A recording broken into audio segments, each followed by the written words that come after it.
My brother's son. Your brother's son. And do you have any other siblings? Yes, I do. I did have two sisters along with the brother. Okay.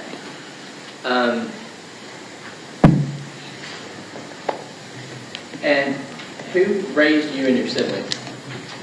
I'm sorry. Who raised you and your siblings? My mother and my stepdad, but the three other siblings were mainly raised with their paternal grandmother for a while until I was born, and we went with my stepdad. Okay.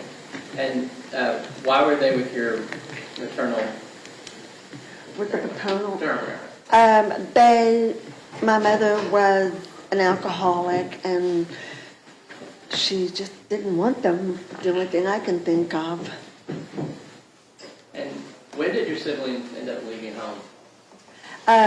My oldest sister left at 16, my brother left at 13, and my other sister left at 15. So tell me about your brother, Terry Horner Sr. Tell you about Terry? Tell me about Terry, yeah. Terry left home at 13, and he started doing drugs at that time. He has spent about 90% of his adult life in prison.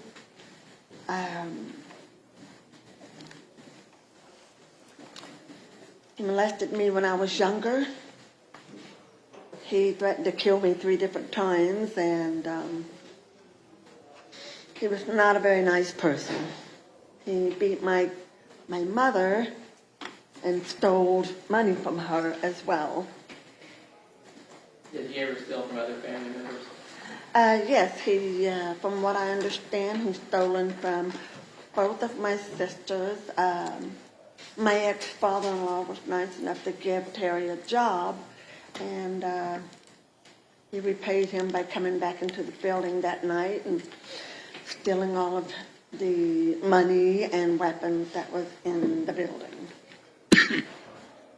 As an adult, did Terry ever live on your mother's property? Yes, he did. We thought he had finally straightened his life out, and Mom gave him the Airstream that was on the property so that she could maintain her independence and he could maintain his. And when you saw it, what were his living conditions like? It was horrible. He had, a lot of drug users, especially Terry. Whenever they would get high, they would take stuff apart like coffee makers and microwaves and whatever else they could, and couldn't put it back together. When Mom passed, I hired someone to clean up the backyard because he had left it. Stuff was everywhere. And they found buckets, 5-gallon buckets of poop, because Terry wouldn't come in the house to use the bathroom. Now, I know what an Airstream is, but can you tell? Oh, I'm sorry. Airstream RV is a bumper pull trailer. And did Terry ever, as an adult, live on your sister's property? Yes, he lived on my oldest sister's property, and he lived in the garage, and then eventually he got a small bumper pull, and it was a gorgeous house, but in the backyard there was so much stuff: air conditioner parts, cars, boats, you name it, it was back there. He would just bring stuff home. Now, what did your brother do for a living? Steel. He could weld, but, sorry, I'm bluntly honest here. He could weld, a darn good welder, but because he was into drugs, he couldn't keep a job, so he would just steal whatever. Now, do you have other family members that have substance abuse issues? Yes, I do.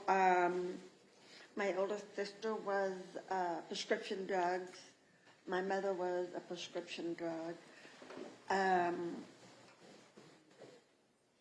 Tanner, from what I understand, was or is.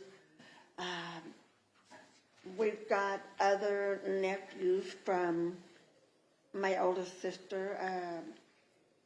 Two of the nephews and one of the nieces were substance abuse users. Can you tell me about your mother? Mom got married, I believe, at 16 the first time.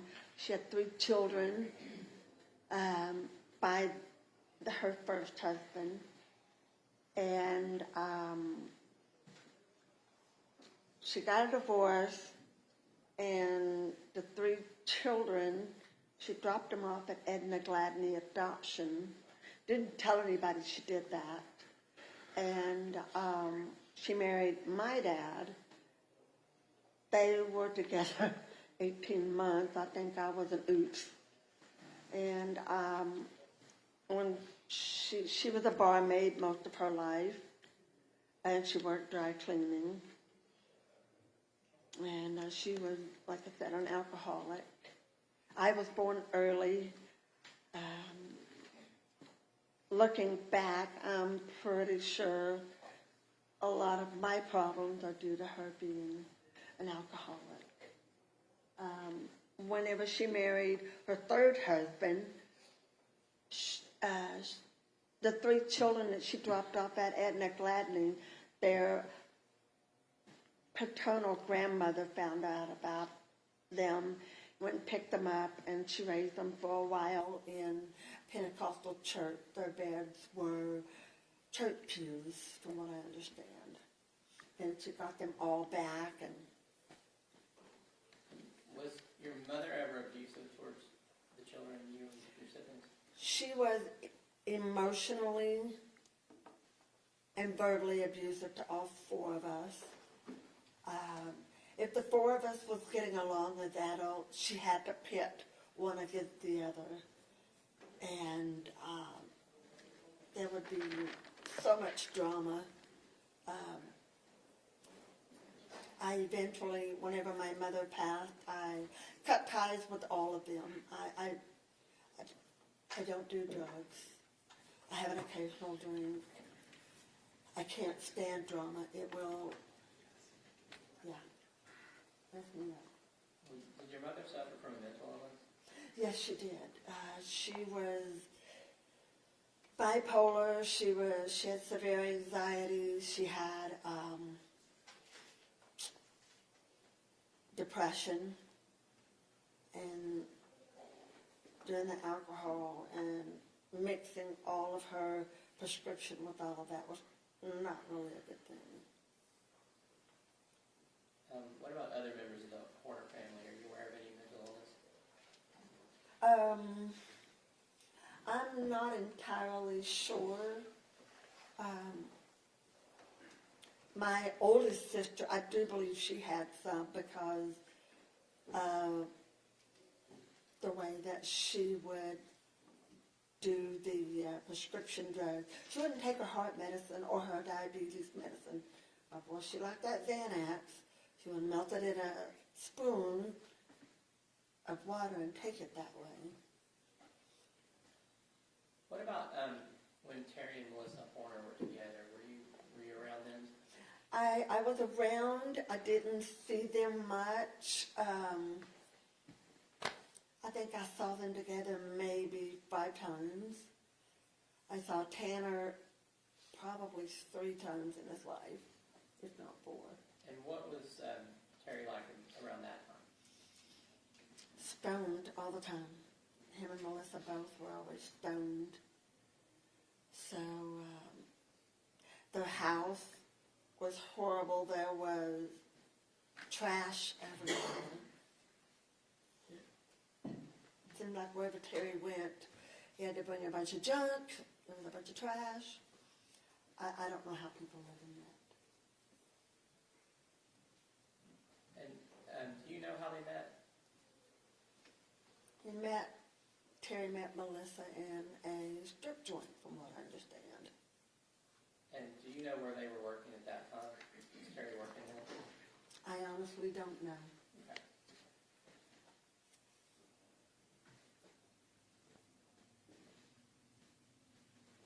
And you said you were around Tanner Horner 3 or 4 times. Was some of that when he was young? Yes. And who raised Tanner? His maternal grandmother did. Did you ever babysit Tanner? I did twice. Okay, and do you remember about what age that was? He was a baby the first time, and he was about 5, maybe 6 the second time. Can you describe what he was like at those ages? He cried a lot. It was like nothing you could do could stop. You could change his diaper, you could hold him, you could put him to sleep. At 5, it was like he wore his heart on his sleeve, and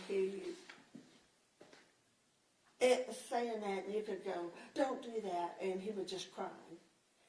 And he went to run out to the street, and I grabbed him and I swatted him on his butt like that, and you would have thought I'd beat the tar out of him. He was crying and hiccuping, and we were at my ex-mother-in-law, and he looked at her and he said, she made me cry. And he just kept crying, and I didn't know what to do with him because my children weren't like that. And I felt bad because I couldn't get him to stop crying.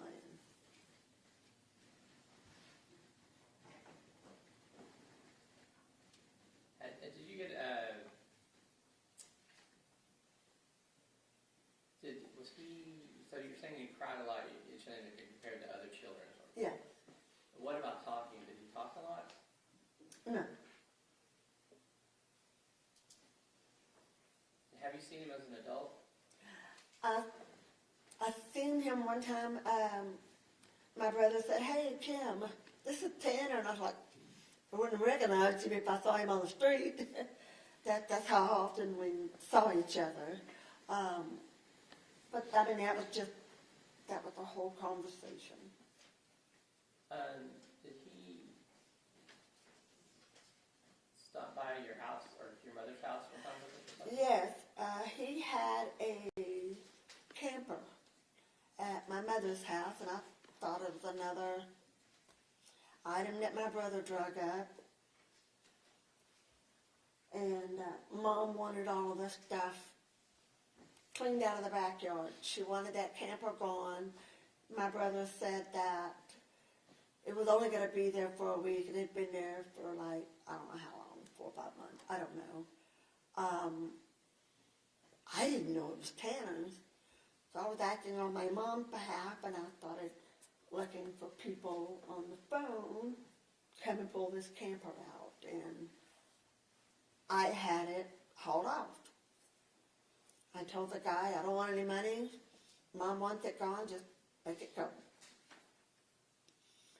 And was Tanner kind of a typical Horner man or kind of different? Like I said, I couldn't tell you. I wasn't around him that much. Now, I'm going to show you a couple pictures here, and I don't need you to use the names, but you can just tell me who these are, like in relation to you. This picture of my brother and my 2 sisters and myself. Can you identify by the exhibit number? Yes, sir. That's Defense Exhibit 66. We moved to have it admitted and published to the jury. Have you shown it to the state? Yeah.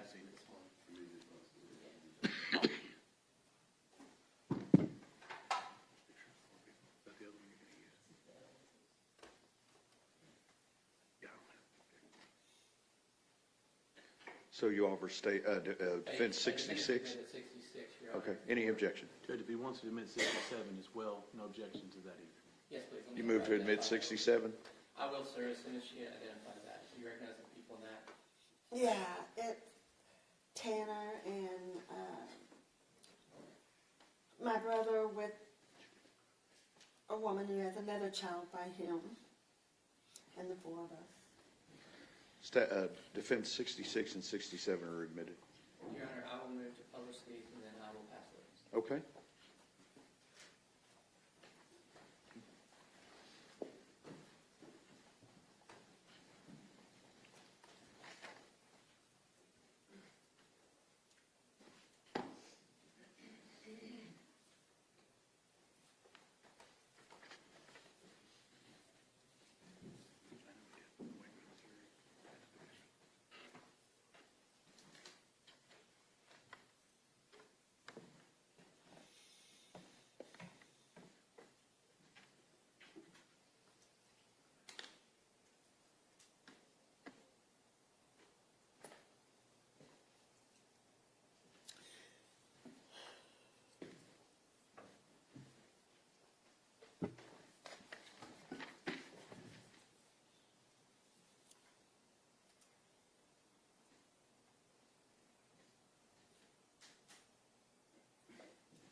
Cross-examination?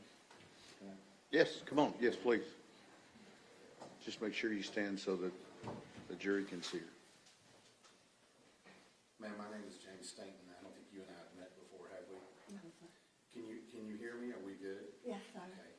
Do you have are you able to hear low tones but not high tones? Is that you? It's all over the place. There's one got through your lips, I'm good. Okay. Well, I'm gonna make sure that we can talk, okay? Perfect. I don't have too many questions for you, ma'am. Okay, If you don't understand something or you don't hear something, you let me know. absolutely. Okay. Ma'am, I'm looking at this and you're talking a lot about Terry, your brother. Yes, sir. Okay. I And you don't said, tell many people he is. okay, I can see why. The second part of this, you said he went to a prison for a long time, In and out.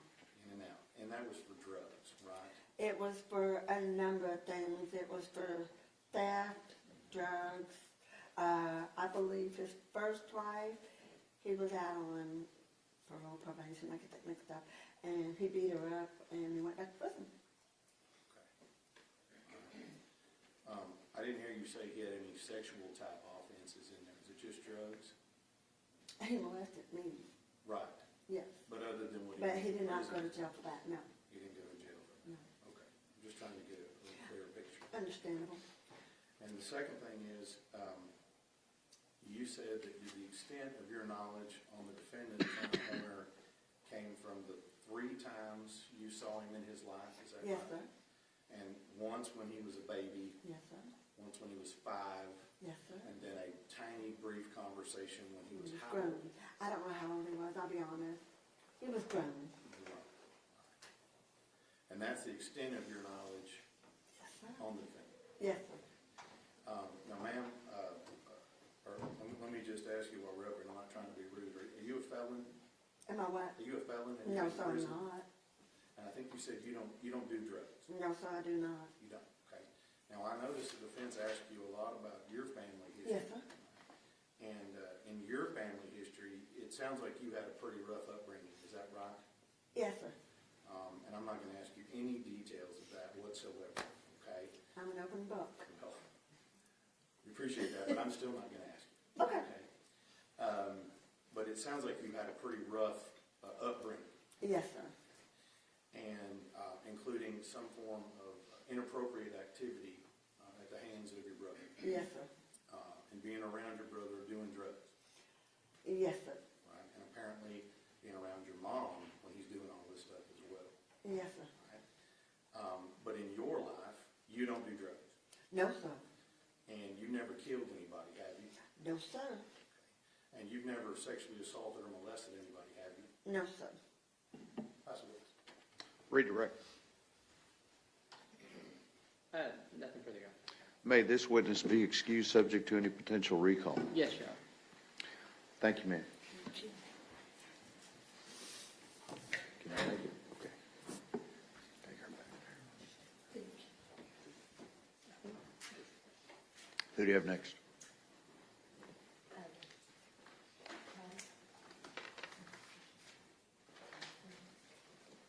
Miss Sullivan. And Judge, maybe approach. Yeah.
What's your name?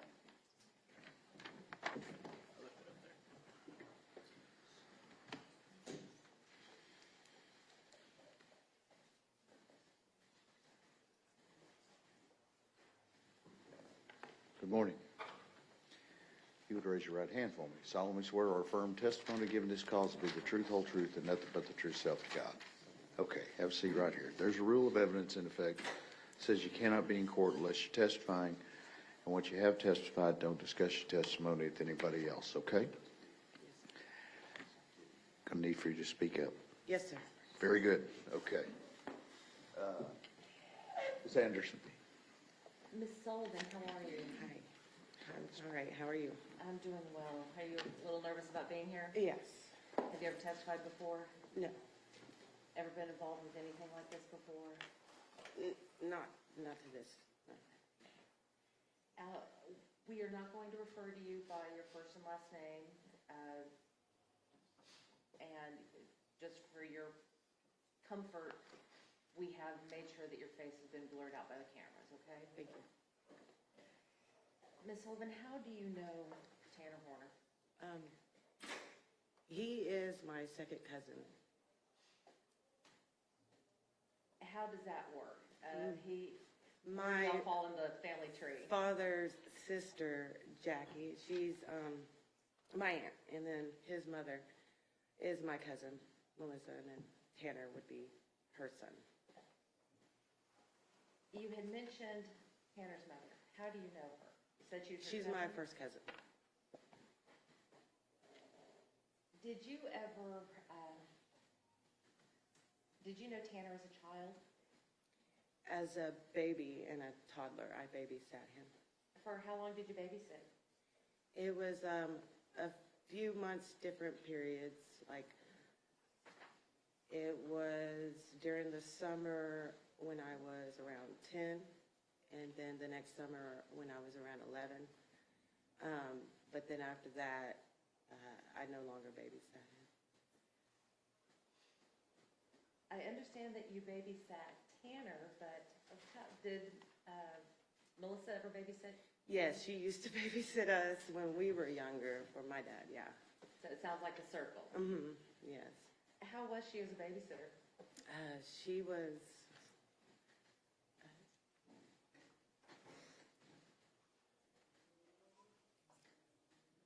Is this difficult for you? yeah. We can take breaks as needed, Miss Sullivan. My cousin, she was awesome. I looked up to her a lot. She was full of life then. She was a different person back then.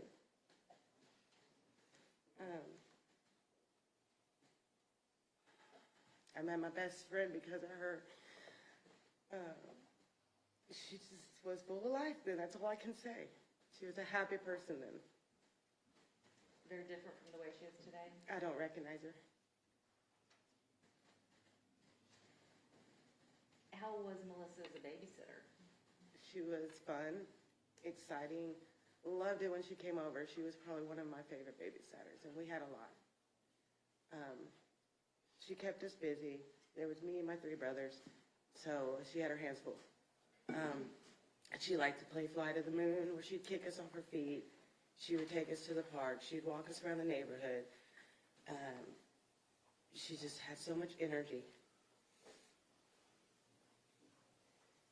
Miss Sullivan, how old were you when you began babysitting Tanner? I think I was around 10-ish. At the time, did you have any babysitting experience? No. And when you babysat him, was it just for a few hours at a time, or for what period of time? No, it would be the weekend. I mean, it was started when he was an infant.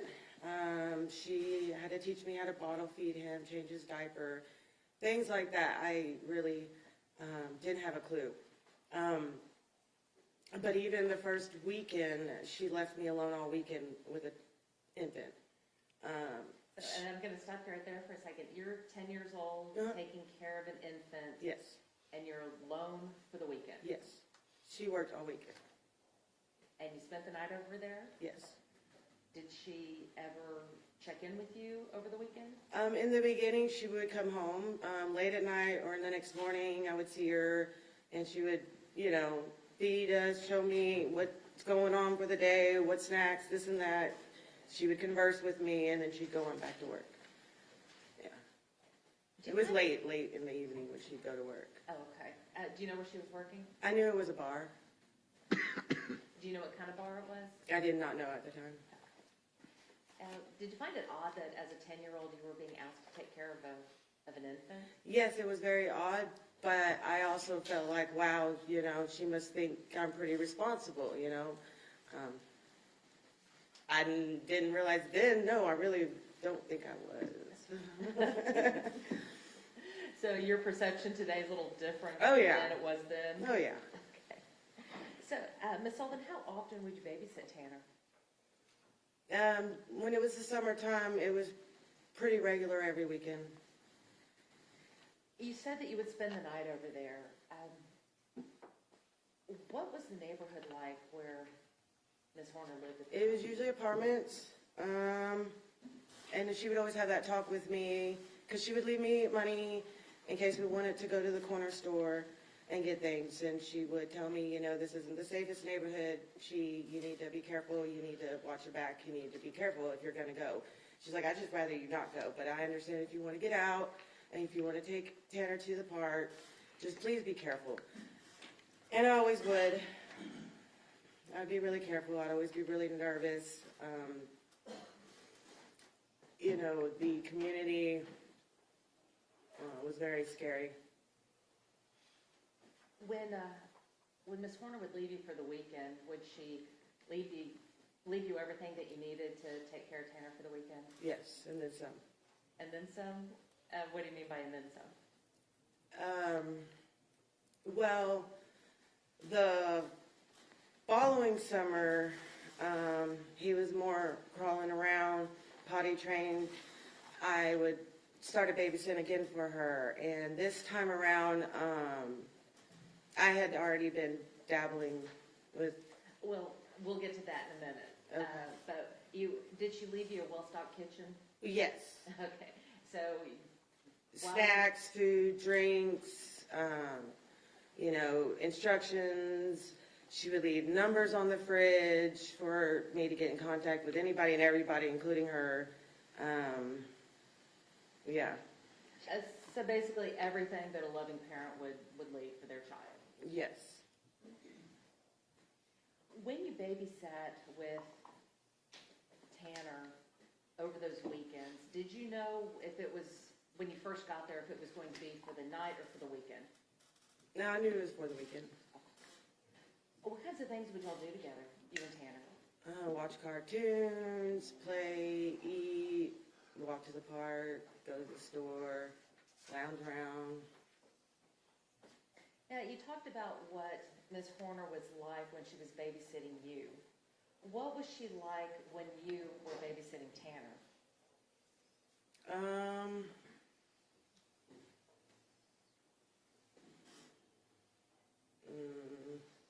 not understanding. Well, we talked about, before you had said that Miss Horner was full of life and would play games with you when she babysat you. And now you're babysitting her son. Was she still full of life at that time? Had she? Yes, but she seemed more stressed. Didn't have time. Always gone. Always seemed stressed. Yeah, but she seemed like she was always trying. Like she was always trying to put in a good face, and you know. So she was always trying. Yeah. At the time, could you tell if she had been, was drinking or doing drugs? Yeah, so I'm not sure really how it came about, but eventually, yes, I did realize, yeah. And how could you tell? Well, basically, the following summers when she wanted me to come back to start babysitting him again, and this time she was like, you know, do you want cash as payment again? And I was like, yeah. She's like, or do you want weed? And I was like, oh, well, yeah. That would be great too. So I had just gotten into that kind of area of stuff and things, and so. How Yeah. old were you at the time? I was about 11, 12, yeah. Now, before she started paying you with weed, she was paying you with cash. Were you well paid? Yes. Okay. Where was Tanner's father during all of this? I don't know. He wasn't there. I've never met him that I know of. Ms. Sullivan, when did you stop babysitting Tanner? So my father, we moved in with my mom when I was 13 on the south side of Fort Worth. And then I kind of got lost in the city life and wrong crowds. And I stopped talking to them. I didn't want to babysit anymore, you know. You had your other life Yeah, going on? yeah. Now, Ms. Sullivan, we talked about Ms. Horner as a babysitter, and we talked about her providing for you while you were babysitting her son. Based upon your observations of Ms. Horner and Tanner, do you think she was a good mom?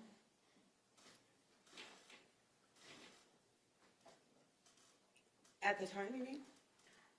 We'll start at the time. Yes, at the time, yes. And looking back now, She was struggling. She did her best. She tried. Like the desire was there, but the ability not. Yeah. Ms. Sullivan, I want to talk to you now about Tanner, about your cousin. You said that he was an infant when you started babysitting him. So he was still in diapers? Yes. So you were the one that helped change his diapers and feed him and give him the bottle, Yes. and you helped putting him to sleep. Hmm. Where was he sleeping at the time? Was he in a crib or did he have his own bed? It was a crib. What kinds of things would y'all do together when you would babysit? Play with all the little kid toys. Watch a lot of cartoons. I would talk on the phone a lot. I was a teenager. We would go to the park. I'd walk to the store and get his snacks. Was he an active child? Yeah, he would have a lot of spurts of energy. When you say spurts of energy, give us an example of what you mean by that.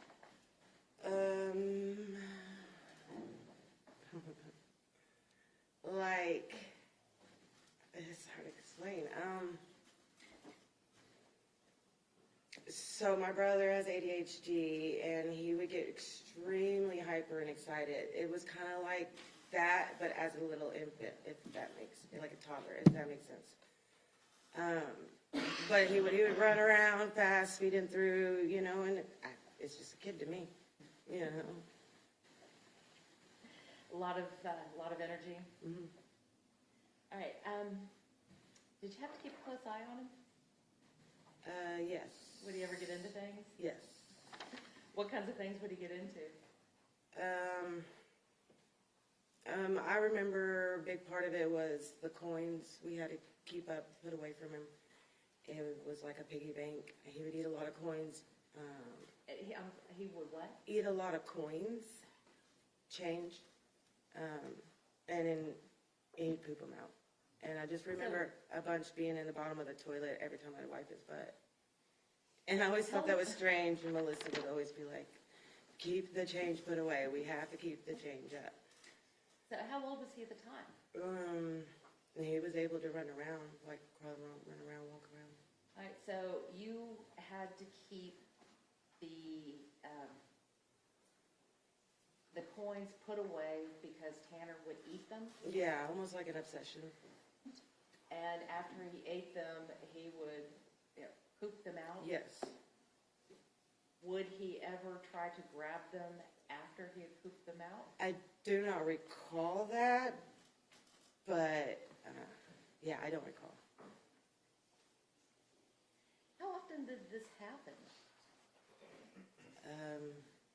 In the beginning, it was a regular basis. That's why it was such an issue, to make sure you keep the coins put away. Were you ever concerned about him doing this? I thought it was odd, but I also thought it was funny. I mean, I don't know, I was a kid. And I think you told us that you had to put the coins up. Where did you have to put them? Well, I never brought change in. And if I went to the store and got change, that's when I'd make sure they were put up high or in a bowl where he couldn't get to them. And again, how often would this happen? That every time he saw change? Yeah, if there was change around, it was inevitable. And so that's why you had to take those precautions? Mhm. Ms. Sullivan, over the years that you babysat Tanner, did you have the chance to watch his personality develop? It was a small period of time, but yeah, a little bit.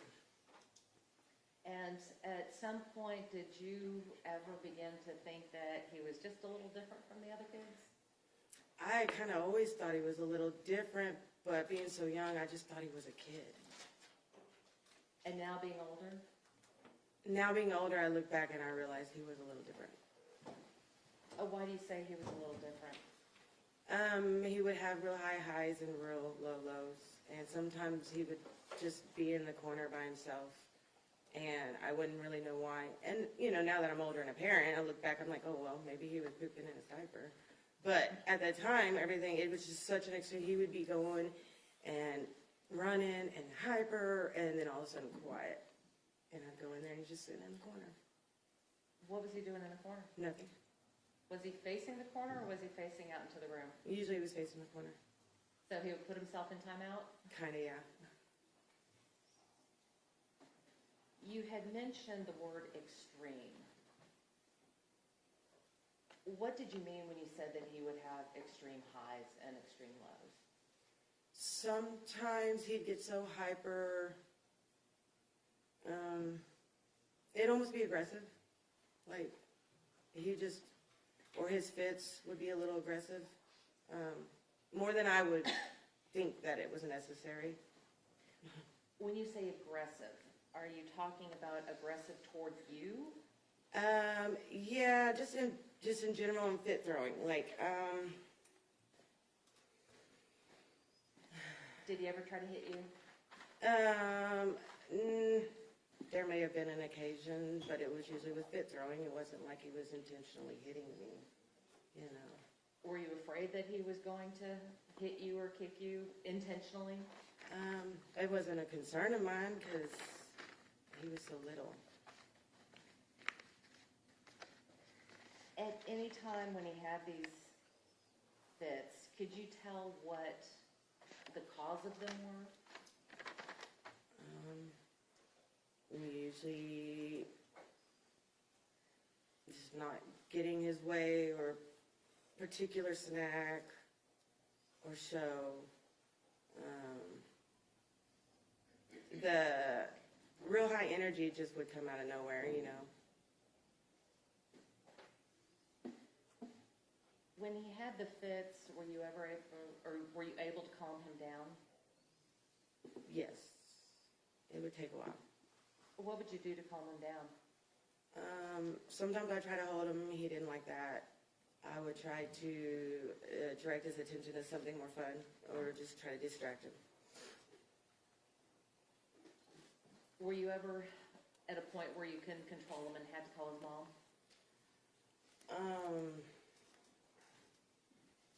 There would be times I would call her, lots of times, because, like I said, I was young. I didn't know a whole lot. So I would probably call her in the beginning really 2 or 3 times a night. And by the time that you stopped babysitting for Tanner, did those calls become less frequent? Yes. Yeah, near the end, I wasn't calling at all for any reason.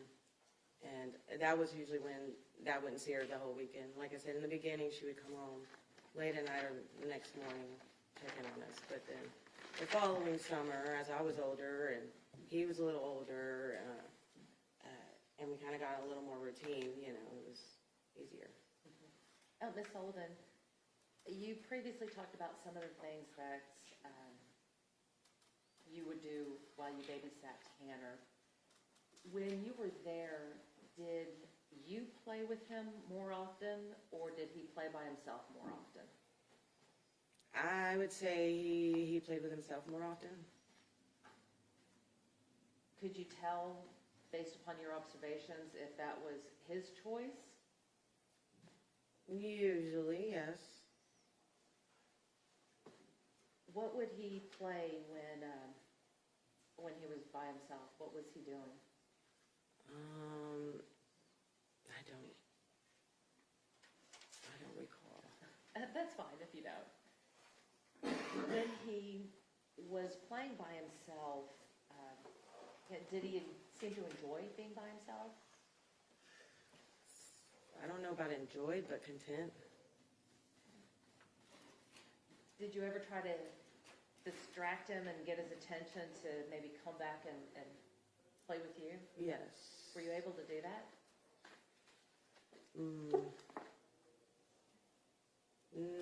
Sometimes. What kinds of things would you do to try to get his attention? Bring out some of his toys, you know, light up things, noisemakers, turn on a certain show, things like that. Now, for the times that you were able to get his attention back to playing together, did that last, or would he go off by himself again? He'd always go off by himself again. Ms. Sullivan, I want to talk to you a little bit about Tanner's communication skills. When you were babysitting him, did you ever have difficulty trying to communicate with him? There was no communication with us, like, not verbally. What do you mean by that? He was too young still, like, to really talk, you know. And by the time that, I want to back up a second. You said that you had babysat him from the time he was an infant, and how many years had you babysat? I want to say it was about 2 consecutive summers, if I can remember correctly. Because the first summer he was an infant, and then the second summer he was crawling and, kind of stumble walking. And then I think you had a third summer where he was walking? It was during the potty training, and he was kind of walking, yeah. Was he at all verbal with you? Very little, very little. Being a mother, comparing Tanner's communication skills at that age and your child's communication skills at their age, were they the same or was one delayed? I feel like his was delayed. Were there times that you had difficulty understanding him when you were trying to communicate with him? Yes, all the time. Now, Ms. Sullivan, looking back on your time spent babysitting Tanner, did you have fun? Yes. And did you enjoy babysitting him? Yes. And why? Because it gave me a little bit of freedom, responsibility, cash in my pocket. Sometimes I'd get to see my cousin, At that time how would you describe Tanner as, would you say that he was affectionate, not affectionate, sweet kid, not a sweet kid? How would you describe him? He was a pretty happy kid. Yeah, he was pretty good, go-lucky, happy, joyful kid, it seemed like, yeah. Your Honor, may we approach? Yes.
may be seated. We are ready to proceed. Mr. Goble.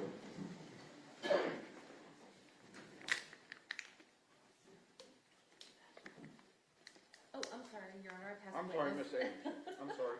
That's okay. Yep, done, pass the witness. Oh, cross-examination. Thank you, Your Honor. Ma'am, my name is James Stainton. I'm the district attorney for Wise in Jack County. You and I have not met before today, correct? Correct. And I'm just going to ask you a very few questions here. Okay. And we're going to let you get out of here, okay? All right.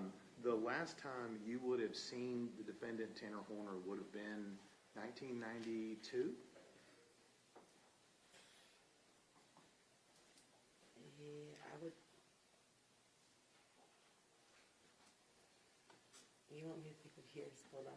Well, let me ask you a couple of questions. Maybe I can help you with that. Okay. You said here the last time you saw him, you were 10 or 11 years old. Is that right? Yeah, it was about 11, 12 was last. Hypothetically, if your birthday was in 91, right? You were Yes. 10, 11 years old.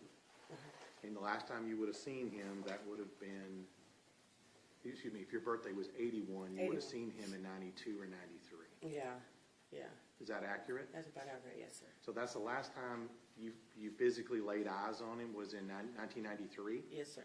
Okay. And that all that you did as a 10 or 11-year-old was babysitting? Yes, And all of your memories and things that you're being asked about today, about his communication skills, all of these other things you're asked about, that's from 1993. yes. Let me ask you this. You indicated a little bit here that I think you said you had wrong place, wrong time, or associated with the wrong people at some point. Is that right? Yes. And I'm not going to get into that, but let me just ask you, did you ever kill anybody? No, Did you ever kidnap anybody? no, Did you ever sexually assault a child? no. Pass the witness. Redirect. No, Your Honor. May this witness be excused subject to any potential recall. Fine with the state. Good with the defense? Yes, Your Honor. Thank you, ma'am.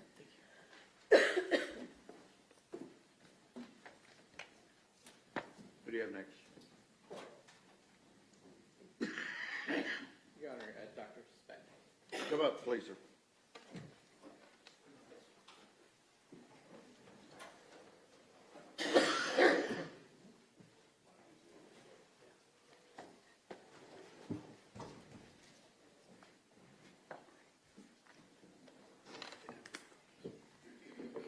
Good morning. Remind you, you're still under oath, okay? Have a seat. Ladies and gentlemen, this witness has been previously sworn to testify truthfully. Mr. Goble.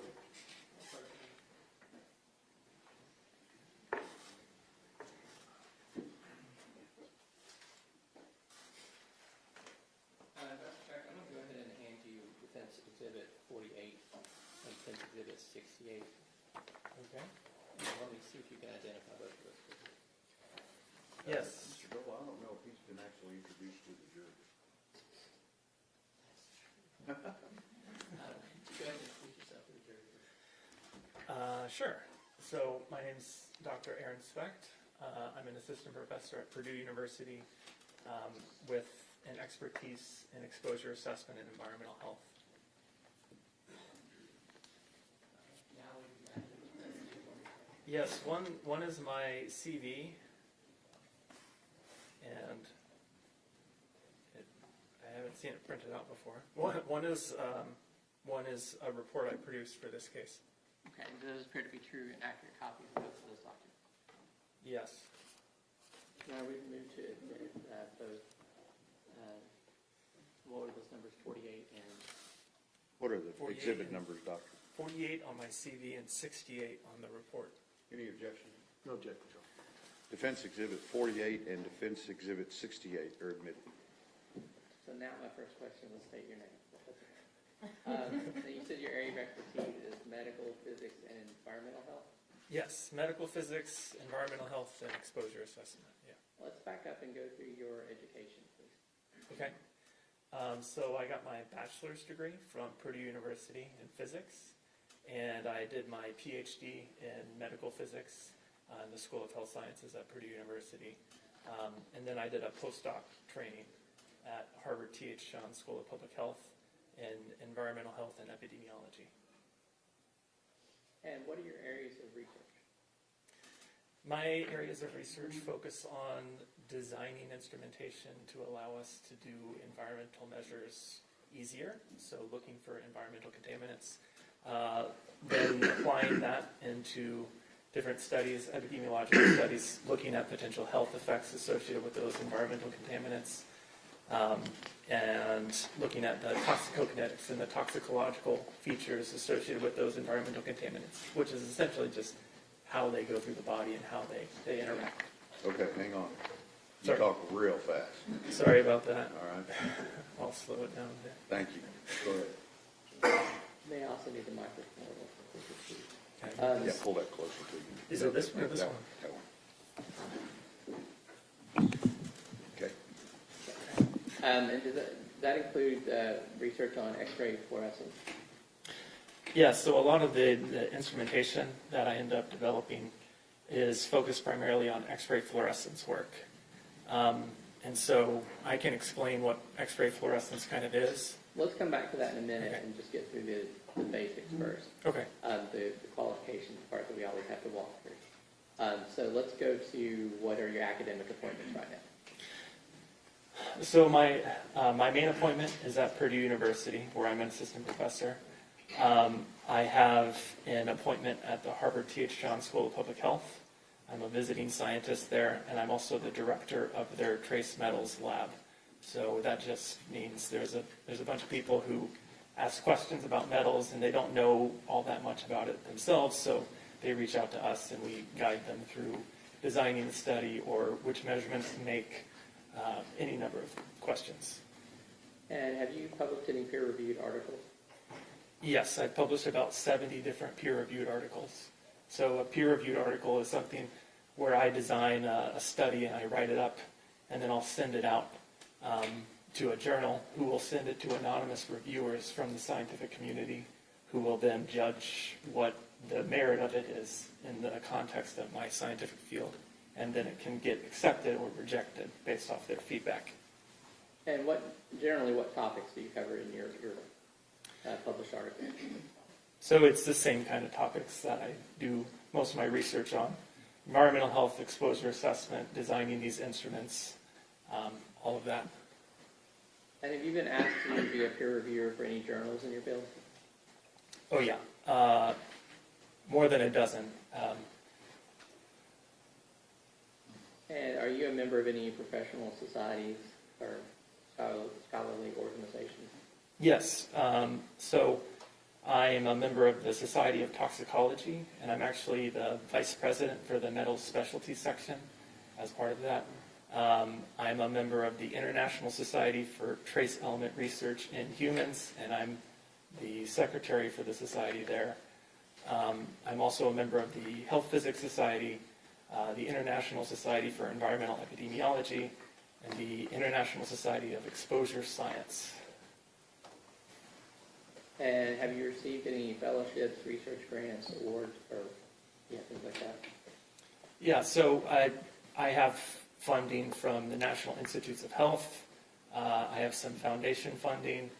I have funding from the Department of War, from any number of potential federal funders, and also a slew of foundations as well. Was one of those from the Department of Defense? Yes, yeah, the Department of War now. But Okay, yes. Department of War. And have you previously testified in court about portable XRF, that X-ray radiofluorescence Yes. lead measurements? Yes, so I previously testified in the Flint water crisis trials related to the lead exposure during that case. And besides you testifying, have other experts relied upon your findings when they were testifying in court? Yes, they have. Now, in that Flint water crisis case, how many people did you test for using the portable XRF for that case? I believe we ended up testing about 12,000 people that were in the community there. Now, what are the biomarkers for lead exposure? So the biomarkers that are traditionally used for lead exposure would be like blood. And you probably are familiar with this. If you have kids, they would get a blood screening, and a blood lead level would be given. This is actually a fairly recent measure of what people have been exposed to, because when lead goes into your body, it actually is going to dissipate fairly quickly from blood. The blood is just a car that transports it around the rest of the body. But when it goes in your body, it looks a lot like calcium. And so that's how it does all of these bad things in the body, is it hijacks places that calcium would ordinarily go. So it will pass through the blood-brain barrier and do stuff in your brain. The blood transports it on the red blood cells, which is, normally where that would happen. And as a consequence as well, the lead will actually store primarily in bone, which is where calcium would normally store. So when it gets into the bone, 90% of the ingested lead actually will store in the bone. And then your bone's going to stay there. It's not here today and gone tomorrow. It turns over very, very, very slowly. So when we actually do a measurement, so with our device, we are able to measure bone lead levels instead of blood lead levels. And that bone lead level actually gives us a very cumulative measure of what someone's been exposed to their entire life. And that's important because, lead, it has this impact, and it's going to do something in the brain by passing the blood-brain barrier. But all of our toxicological studies and the general scientific consensus shows that those effects are irreversible. So even though we're going to monitor it with blood, and maybe that will dissipate over time, those effects are going to linger, and they're going to stay there for the rest of your life.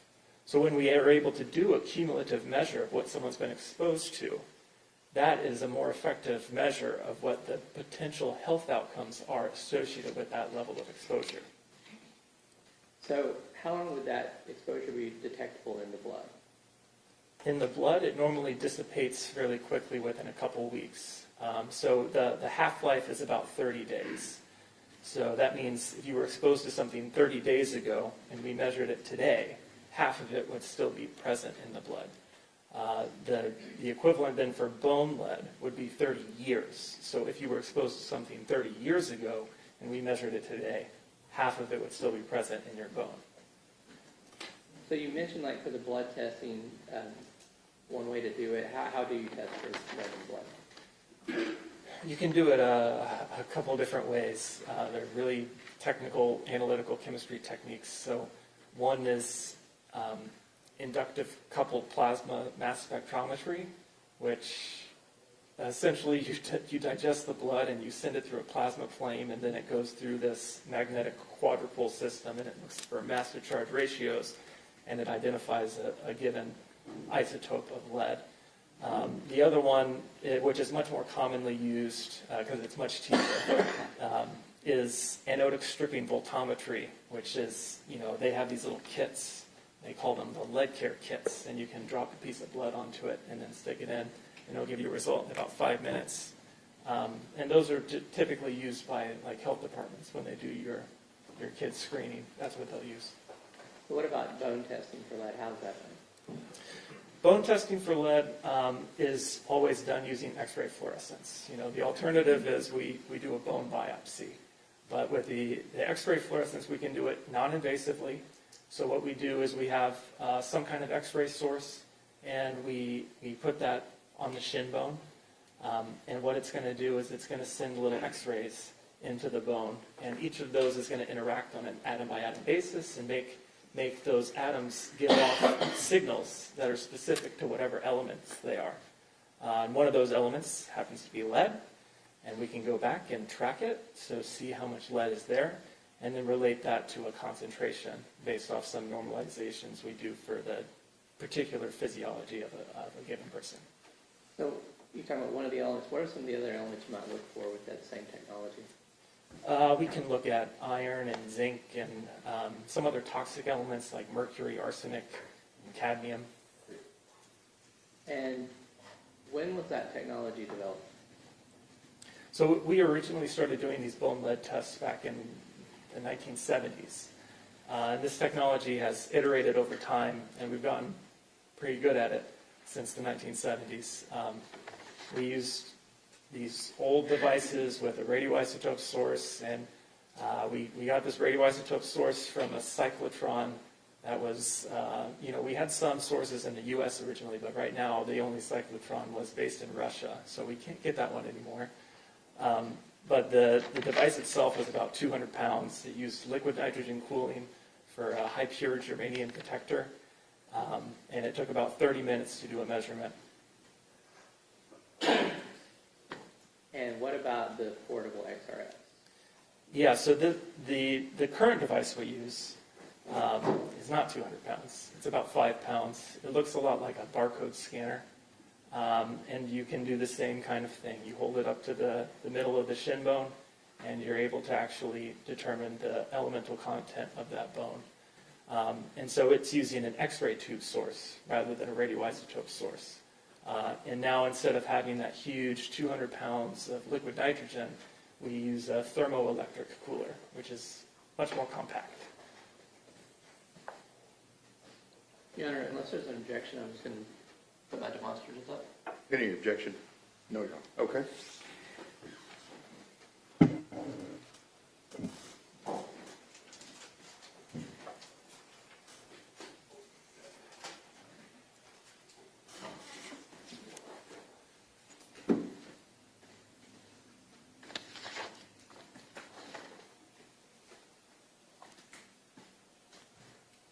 Okay. So you kind of described these pretty well already, but what are we looking at here? This is the previous iteration of the X-ray fluorescence devices. So you can see the big liquid nitrogen dewar there. That's where all the liquid nitrogen is stored. The detector on the front, and then that little black dot is actually covering up the radioisotope source on the front of that.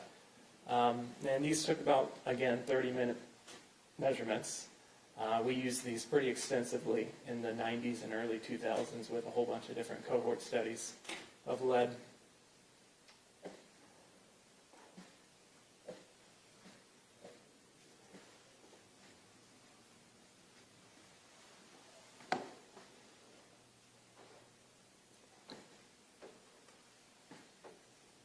And what's that?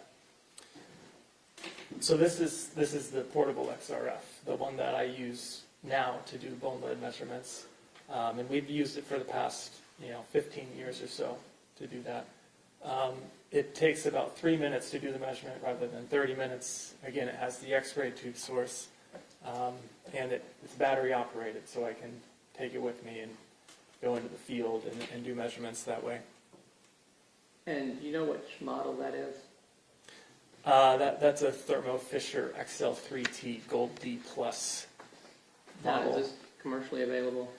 This is a commercially available device that is traditionally used in industrial settings like mining, but we've adapted it with our research so that we can use it for these types of settings. We basically changed software slightly so that it's able to collect and stay stagnant in a particular mode that gives us the readings we want to see for our bone lead measurements. You said the software, so they're like 5 pounds. This is controlled by software. This isn't you just pushing buttons or anything. No, so the tablet you can see on the device actually has a firmware loaded up, so it has like some kind of operating system, and you can go through and make adjustments to the system through that. So you're adjusting the settings. You're not building something from scratch. Correct. Okay. And how do you get the data off of that? So the data is stored locally on the device on a hard drive there, but you can also get it off the device using a USB cable and plugging it into a computer. So can you, when you take your measurement, you're able to look and see what the data is on the device? You can see the data on the device. Yes, that is correct. And are there any studies or anything to show that the portable XRF model that you use is accurate, is as accurate as previous generations of XRF? Oh yes. So we've done dozens of different studies looking at, human in vivo studies where we actually looked at this portable XRF versus the one on the previous slide with the huge liquid nitrogen tank. We've done studies of cadavers where we were able to actually do the measurement and then section off a piece of bone that we would then analyze using a chemistry lab. We've done this in wildlife studies and any number of different settings where we've actually validated that this device is measuring what we think it should be measuring. Okay. Let's dumb that one down for just a little bit. So if you're wanting to know if the new thing you're trying to measure with, so you get a new plastic ruler, and you want to know if it measures the same as your old wooden ruler. Yeah, You're comparing what measurements you get with the wooden ruler to what you get with the plastic ruler, right? correct. So Yep. you use the old generation and said, what readings did it get? And then use the new generation to see what readings it gets. And if they're the same, that's kind of what we're talking about. Yep, that is effectively the exact thing we're doing with this. So like somewhere in the world, there's a rod that tells you what a meter actually length is. And every other meter stick in the world is supposed to match that. Yes. Okay. So, but you went further than that and you actually took cadavers, measured them with this, cut a piece of bone out of it, for just in layman's terms, Yep. dissolve that and saw how much lead was in it and see if that matched. Yes. Okay. Yep. So that's how you determine that this particular model works. Yes. Have there been studies completed in the United States and internationally to verify how this works? That it does work? Yeah, so I've done many studies in the U.S. At various universities, Duke University, Harvard University, Boston University, Medical University of South Carolina. I have a study actually at University of Texas, Arlington. And yeah, I have dozens of studies there. On the international stage, I've done measurements in 14 different countries, including Iraq and India and China. I've taken this with me all over the world. Now, I put some images up of kind of different places, and this kind of just demonstrating how you actually would use it. And we're talking about the tibia bone. Is that the bone we're talking about, the front of the leg? Yes, yeah, that would be the shin bone, yeah. So with the portable one, I guess in that middle photo, you see with the portable one, you hold it for 3 minutes, and then the one in the background, you would actually have to be... You'd be like strapped to the chair 30 for minutes. 30 minutes. Okay. And it was very difficult in that study because we were trying to measure kids, and we watched one movie probably 300 times. Try to get them to hold still. Yeah. Okay. So does the FDA approve using the model portable XRF on humans? Yes. And how is that done? So it has a 510K clearance, which is essentially saying it's substantially equivalent to something of equal risk. And is this use of the portable XRF for bone lead measurement recognized by the Center for Disease Control? Yes. So the CDC, the Environmental Protection Agency, the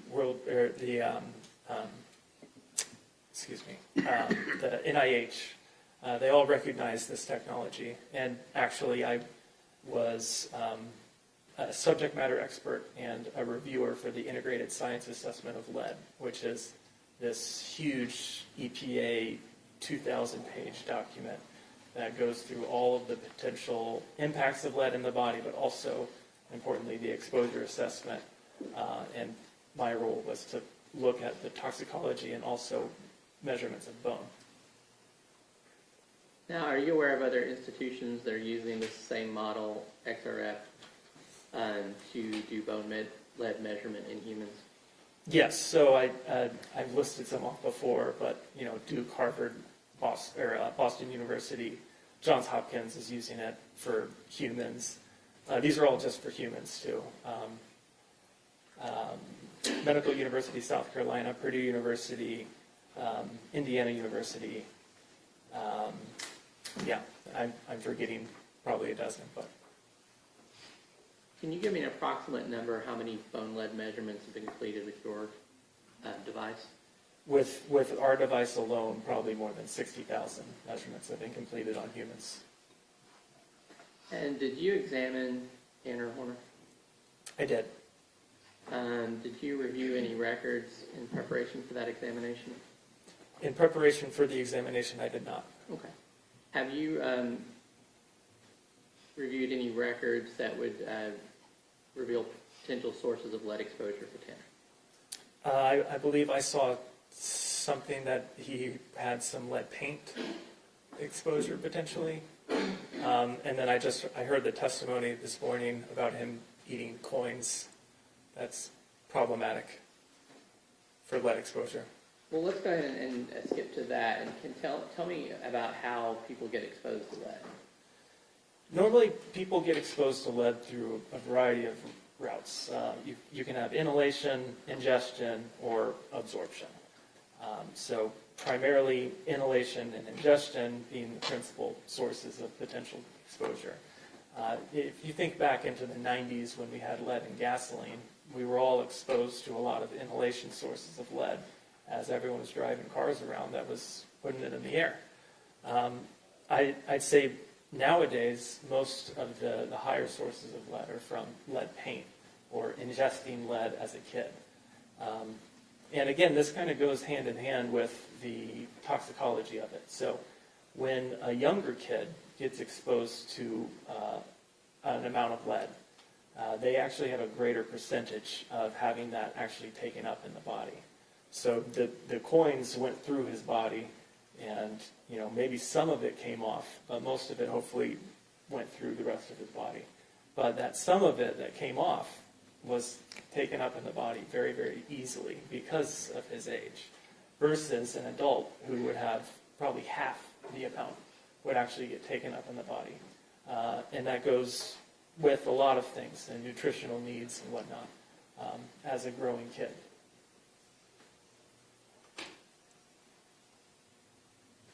And remember when you conducted your exam on Tanner? I don't remember the exact date. I think it was late last year. Okay. And was that in the Tarrant County Jail? The one right over here, right? Yeah. I think that was one and the same. I walked by it this morning. I was like, oh, okay. I remember where I am. Okay. So I assume it was easier to use the portable Yes. XRF Yep. than anything else. All right. So just walk us through what you did to use that with Tanner. Okay, so the procedure is fairly straightforward. So with the device, we power it on. We have Tanner lift up his pant leg, revealing his shin. And what we do is you set up the software, make sure it's going to operate in the right mode, and you'll align that parallel to his shin bone. So the X-ray tube comes out at a slight angle, so being parallel allows us to go up the bone rather than across and potentially miss. Then when we have it placed correctly, we energize the device, and we essentially just stare at each other for 3 minutes while the device collects its data. Then we turn it off, and the data is collected and stored on the device. And is that the correct protocol for doing that collection? Yes, that's the same methodology we've used in every measurement for the past 15 years. And what were the results of your test? The test showed that he had been exposed to lead, and it had accumulated in his bone to a degree of an exact measure of 12.1 micrograms of lead per gram bone mineral content. So that unit is the way we've done bone lead measurements since the 1970s, essentially. And can you kind of put that into context for us? What does that mean? Yes, so bone lead, again, since it's giving us a cumulative measure of what someone's been exposed to, the important thing is to actually have age-matched control data. So we can look at someone else who's the same age and say, okay, well, this is what they would have had in their bone, because it accumulates and it doesn't go away. So we have a population study we typically use for this, which was based in Toronto. And in that study, the same age group as Mr. Horner would have had about 0.5 micrograms of lead per gram bone mineral. And to put that further into perspective, so his level was 24 times higher than that comparison group, first of all. Secondly, you can do a total body bone, or a total body lead measurement. So because we have this in units of bone mineral content, and everyone has a certain amount of bone mineral content over their body, we can actually determine how much total lead he had in his body. And so that comparison, he came back with about 33,000 micrograms of lead. Quite high, compared to his peers at closer to, I believe, 1,500 micrograms of lead. Okay, and are you aware of how many micrograms of lead it would take to potentially have an effect on someone? So the CDC sets this level of blood lead, that is the level of concern, and it's at 3.5 micrograms per deciliter. And we actually show that there is harm at lower levels, and the CDC, the Environmental Protection Agency, the World Health Organization, every scientific organization of merit has said that no level of lead is good for you. But if we do the same total body estimate with that 3.5 micrograms per deciliter, you get to about 250 micrograms of lead as the dose that can cause harm. And so 250 micrograms, very different than 33,650 micrograms. And I know you said this, but just to clarify, when we're talking about the group that we're comparing it to, it would make a difference in age because you were talking about lead being more prevalent in society, and if you lived in the 70s, you'd have more exposure. So is that why you have to break it to age groups? Yeah, that's essentially it. So if you're older, maybe you had the exposure from the 90s when you were inhaling the leaded gasoline that was being combusted. And so we'd have to account for that. So that's why we do that age comparison, because this is going to be reflective of what you were exposed to in your life. So you have to do an age-matched control. And so over time, has that data kind of been updated? You said you were using the Toronto study. Is there a reason why you use that one? The Toronto study is the most recent study with age-matched control data that we have. There's previous studies from the 90s, but that would be irrelevant because back in the 90s, we had so many other sources of lead exposure in our bodies that it wasn't going to, be as significant as a difference.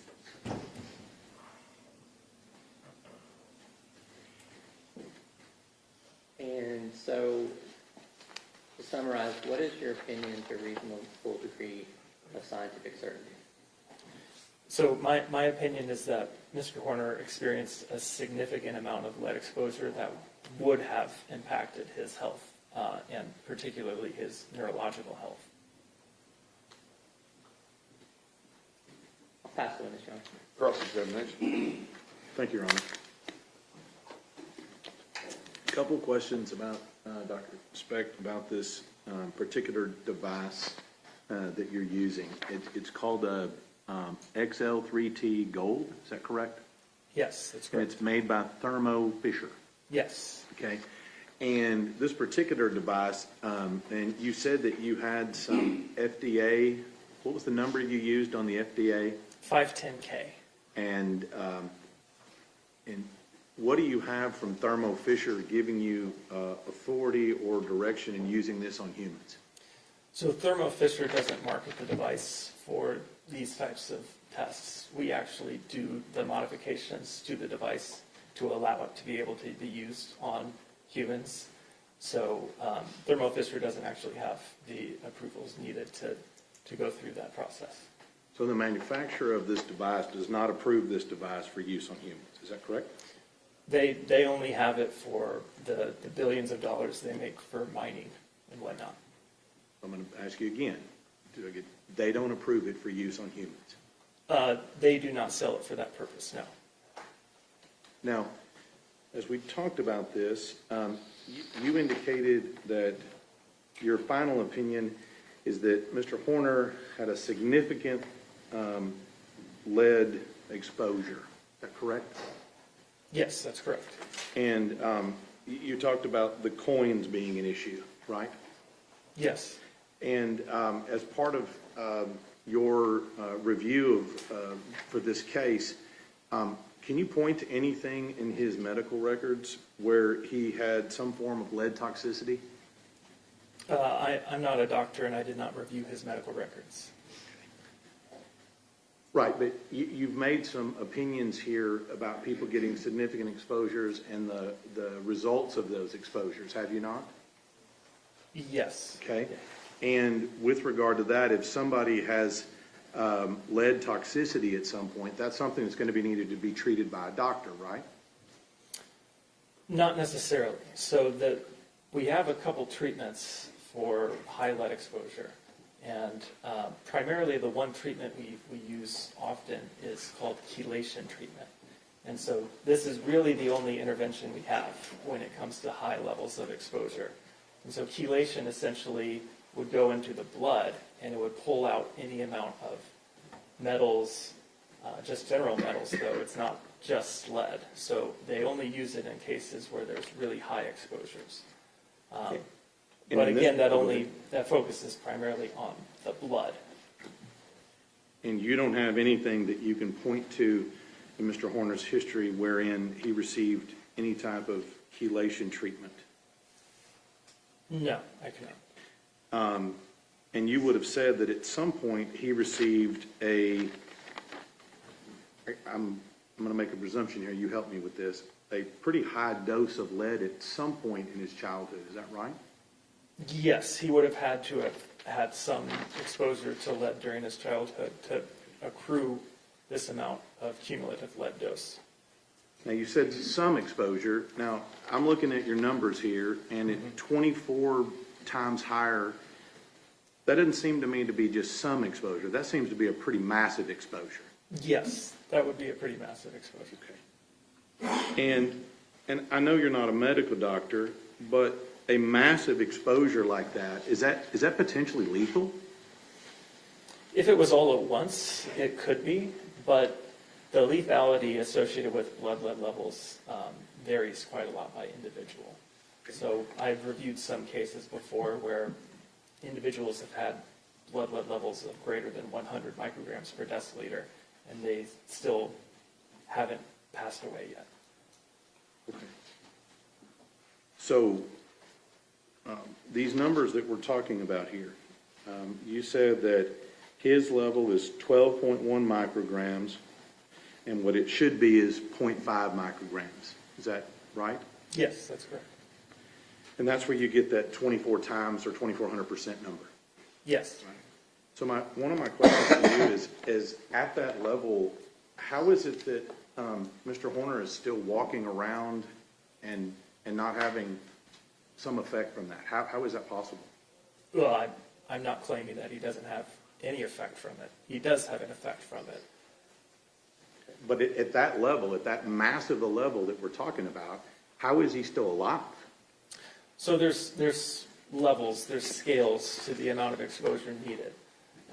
The dose is what's really dependent, and when the dose happened over time. Again, the lead is going to come into the body and it's going to have some irreversible impacts, but the lethality of it is really dependent on how fast that happens. Okay. And you said something about you tested a bunch of people in Flint that had a water crisis. Mm-hmm. Yes. Is that right? Yes. Were they as high as Mr. Horner at 12.1, or were they lower as an average? I don't have the numbers right in front of me, but on average they were lower. Okay. So the people in Flint who drank from all that contaminated water for, I would assume 30, 40, 50 years, is that right? Potentially? No, the Flint water crisis was they did have lead pipes, but they swapped the water source, and that led to a huge amount of leaching of lead into their water system. Right, and these people were exposed to it for a fairly long period of time, were they not? Not that long, not 30 years or 10 years or even 5 years in some cases. But their levels were lower than Mr. Horner's. Yes. Now, what I'm trying to figure out here a little bit is you said something about, and I'm not a scientist, I'm going to have you help me here. Yeah. is that he had a total lead amount of 33,650 micrograms in his body. Yes. I want to talk about that number. Okay. You're telling me that there is that many micrograms physically located in his body? Yes. Integrated into his bone. Okay. So let me just put this on a scale and ask you, 33,650 micrograms. I'm not a scientist. Is that I mean, I'm just looking at something here. Is that a cupful? No. Okay. And in fact, do you know the conversion to grams? How many grams that would be in his system? 0.03. 0.03365?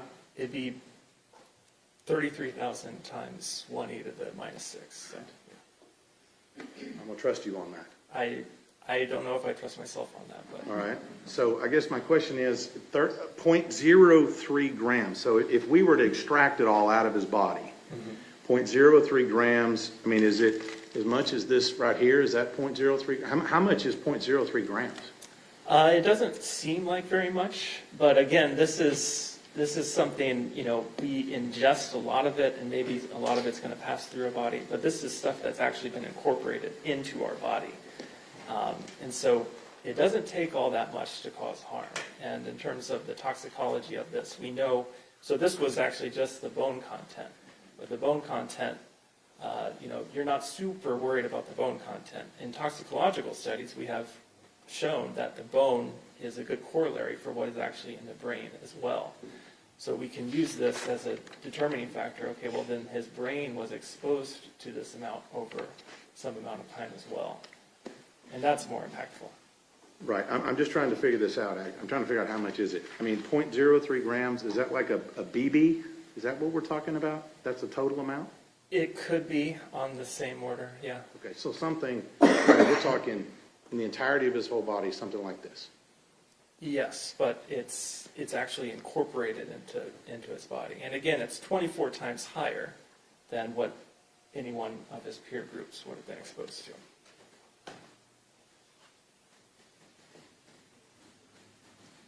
Pass the witness, Your Honor. Recorrect. Briefly. So you mentioned before that, I guess, the CDC, the EPA, the Department of War, Duke, Johns Hopkins, I think you said the Medical College of South Carolina, Purdue University, a bunch of places do use this portable device to detect bone lead in here. Yes, yeah. And we talked before about other experts relying on your findings. I assume those experts are relying on those findings because lead did have an effect on the person. Yes, exactly. And we're talking about a BB, I guess that's the size of a pill too, and those can have effects on humans. Yeah, exactly. Absolutely. Mr. State. Yes. One last question here. You talked about the normal test that a doctor would do would be a blood test. And you said that goes out of their system in how long? So the half-life is about 30 days, yeah.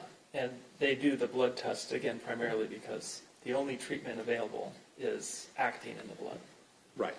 And so it wouldn't surprise you if Tanner Horner's medical records indicated he tested essentially negative for blood when he got tested, would you? No, it wouldn't surprise me necessarily, depending on when that test occurred versus when he was actually exposed.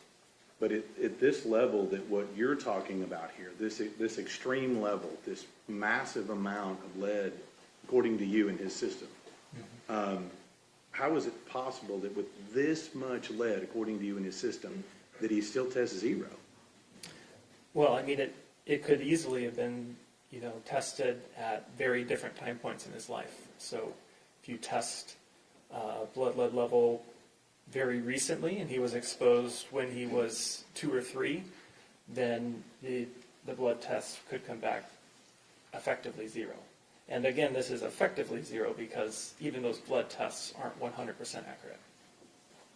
That's what it's showing. Nothing further. I'm sorry? Nothing further. May this witness be finally excused? Yes, sir. Good to state. Thank you, sir. Thank you. Hand me those exhibits.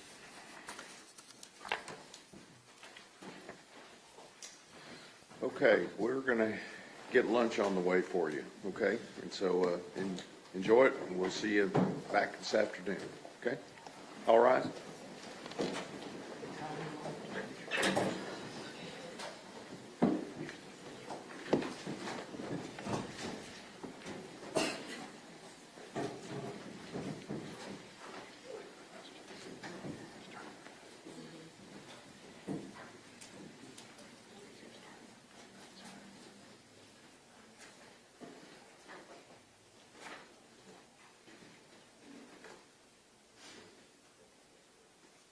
One o'clock, everybody.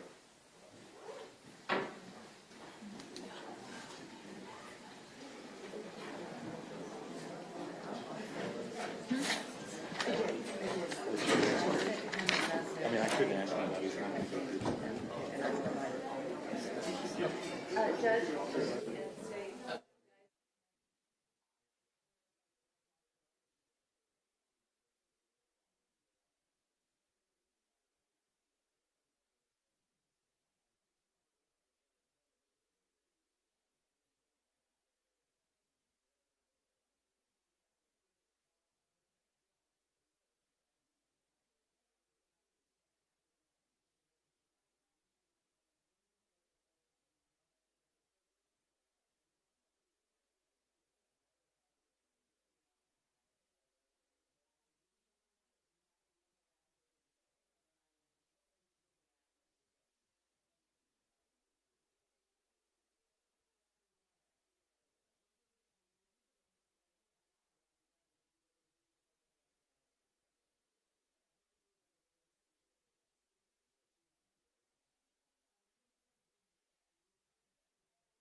and used to live in Texas.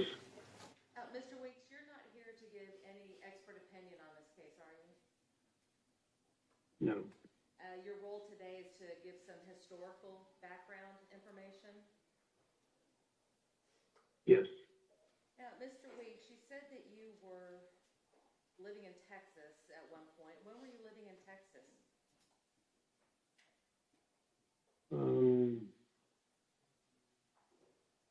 From approximately, I lived there for about 25 years, so that was approximately 1982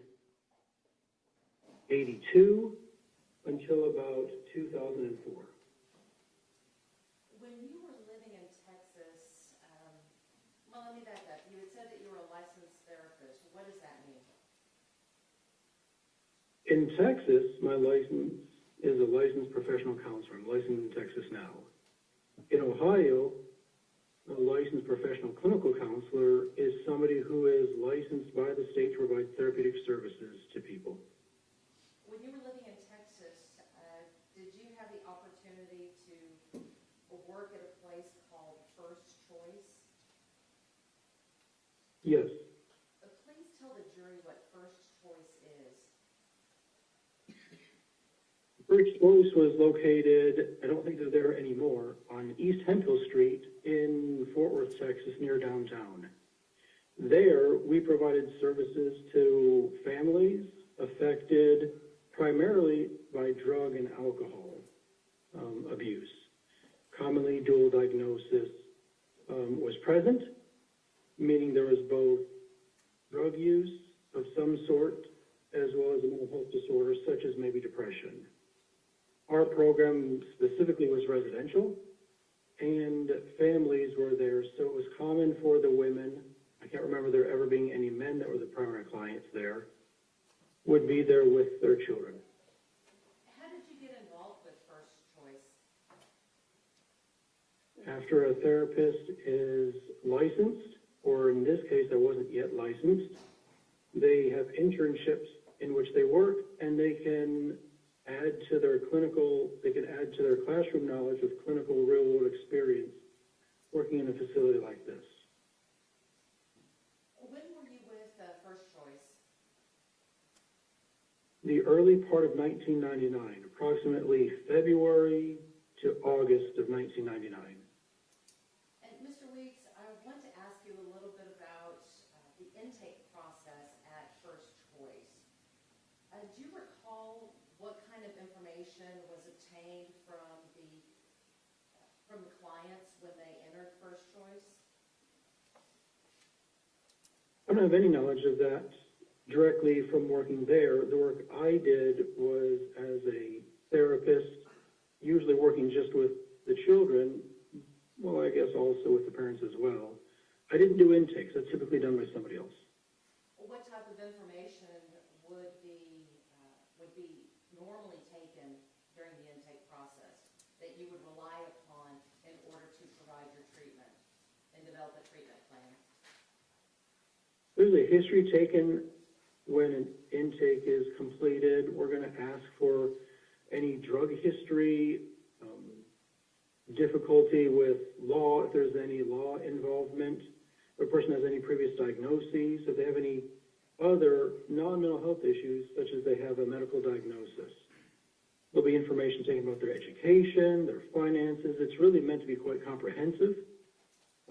So the intake is meant to gather a lot of that information to bring the clinician up to speed regarding the individual. Why is that important?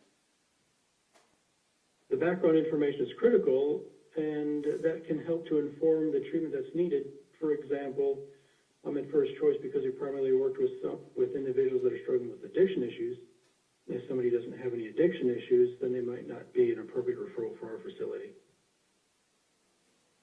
Ms. Weeks, as a licensed counselor, how do you create a treatment plan for a client?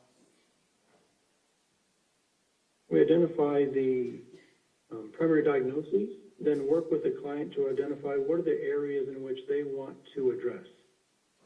So if they're particularly interested in addressing some issues, then we'll send center the treatment plan there, but we may also, at a treatment facility like this, expand out to other areas to help with employment, for example, if they need assistance with finances. Social workers or case managers will work on that, whereas the clinician will probably work on the mental health issues. Now, you talked about dual diagnoses.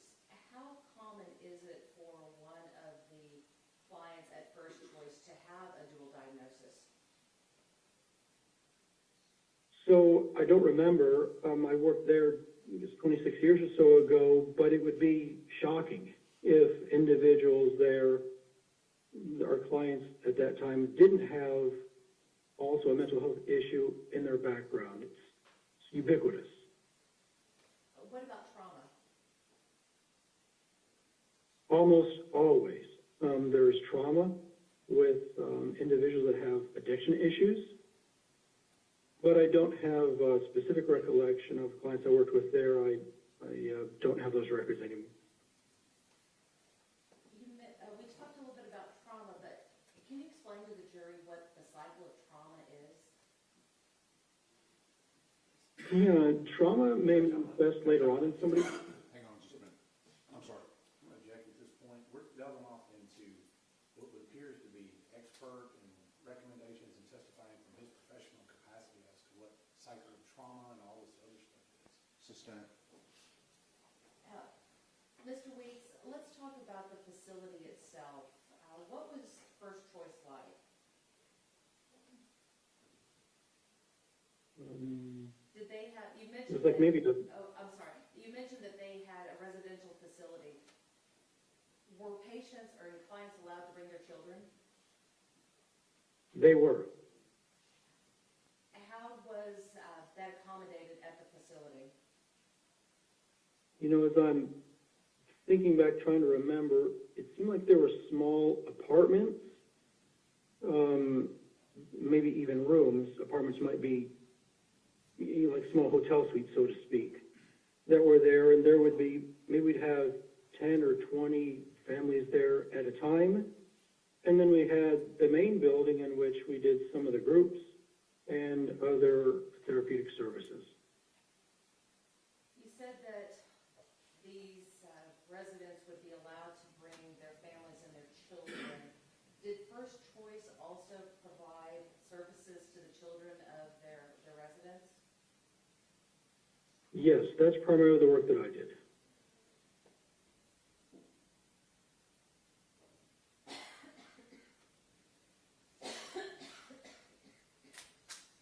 Why would First Choice provide services to the children? Services like play therapy, for example, or stress management could help the client, the child, I should say, in this to be more specific, to maybe work through some issues that they encountered with the mother when they weren't in the facility.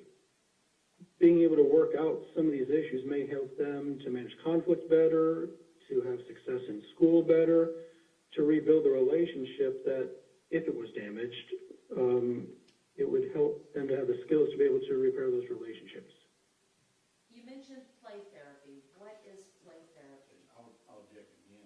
He's again offering testimony from his expertise and training in this particular case. It's not his recommendation. Your Honor, we're just trying to get into what he did at this facility. It is not offering an opinion. He is testifying as to what he himself did. So we are not asking him to give any opinions. What we are asking him to do is to testify as to this facility, what they did, and With Mr. Horn? we're getting there. Well, let's get there. So, explain again, please, what play therapy is. Play therapy is the use of toys to help a child to express what may be difficult to verbalize. Art therapy is in some ways related to it. I don't have training in that. But we want to creatively provide opportunities for youth to be able to express things even though they may not have a narrative.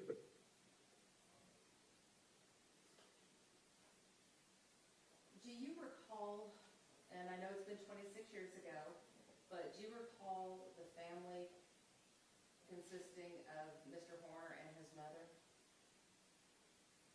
Yes. How do you recall them? That's been 26 years. Was there something special about them that made you remember? No, I recalled the name just vaguely when you first approached me. I think it was you, I'm not, but when I was first approached to provide support here. But then when a picture showed to me, I clearly remembered, yes, that's Melissa and that's Tanner. Well, I didn't recognize Tanner at all. I knew him, maybe he was 6, 8, I'm not sure his age at that time, but I remembered the mother. Now, what were your initial impressions of them as a family?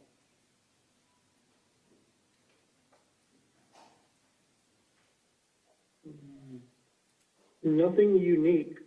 I found their experience, their presentation to be very similar to the other families that were there.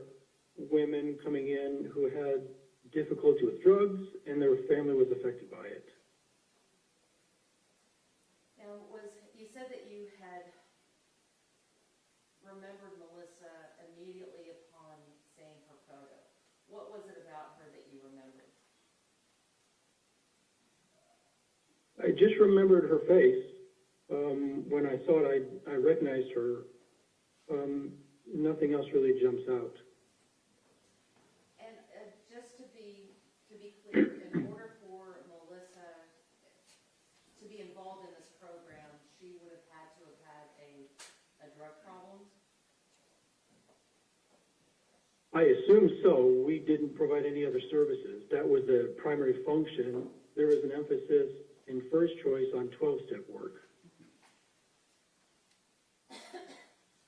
When Melissa and Tanner were at first choice, did she seem to be motivated to work through the program and do better?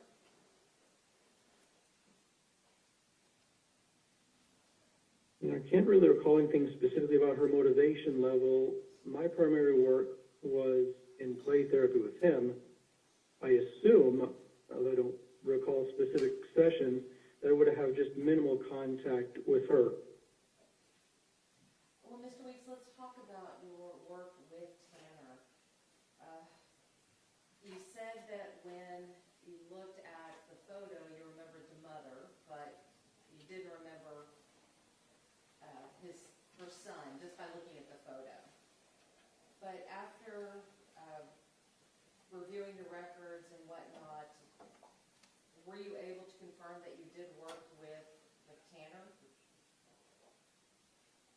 I don't have those records anymore, and I'm sure I did. I assume I did, but it's a good question. I can't say for certain that I provided services to them. Well, you had said earlier that you had provided services to Melissa and her son.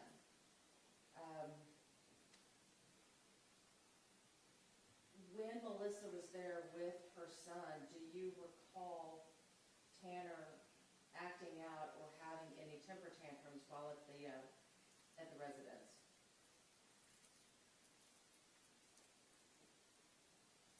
I don't recall that specifically. It's very common, and I do assume that I did work with them, although I just want to be really upfront. I can't for sure say that I had services with them. I could have just seen them in the facility, but it's not likely. I probably did work with them.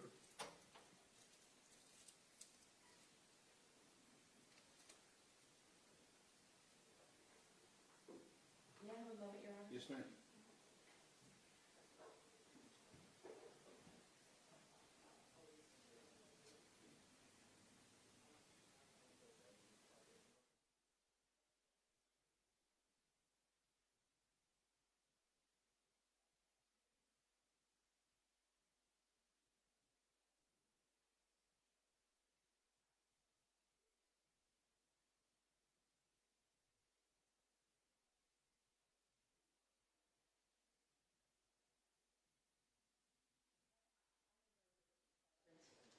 You passed the witness.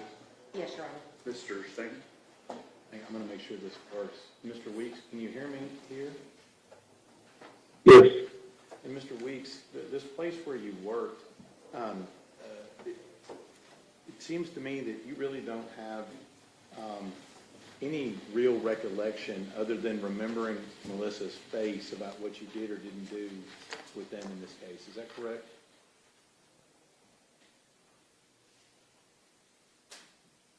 I have, generally, yes, it is. I just have basic memories of the services we provided there, but specifics with this family, no, I don't have specific memories.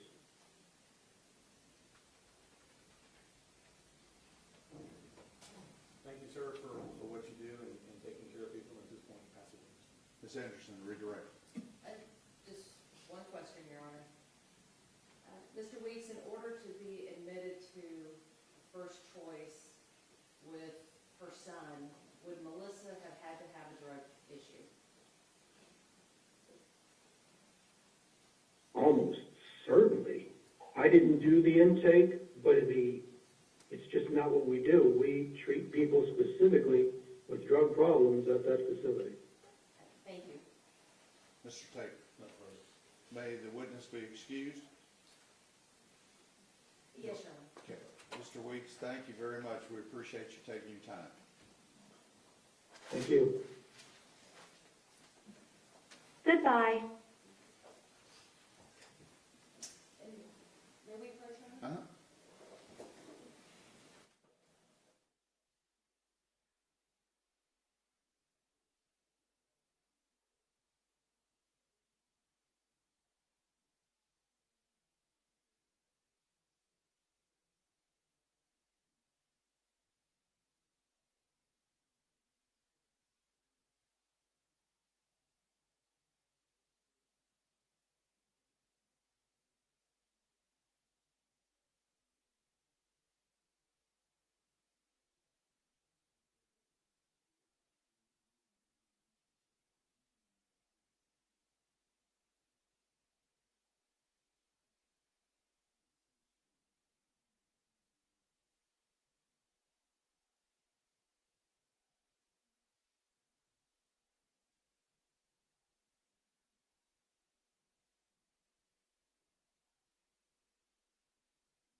the witness in first.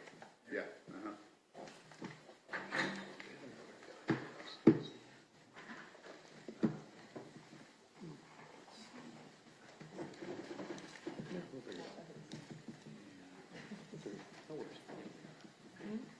Do we have any battery in this? The battery. Which man? Triple. No. Okay. All right. I didn't know Good you- afternoon. Yeah. You all right? Okay, raise your right hand.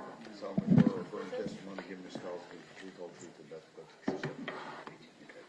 There is a rule of evidence in the that says you cannot be in court unless you're testifying, and once you have testified, do not discuss your testimony with anybody else. Okay? And Judge, since this is a civilian witness, we just want to re-urge our request to have her face blurred, and we'll be using her first name.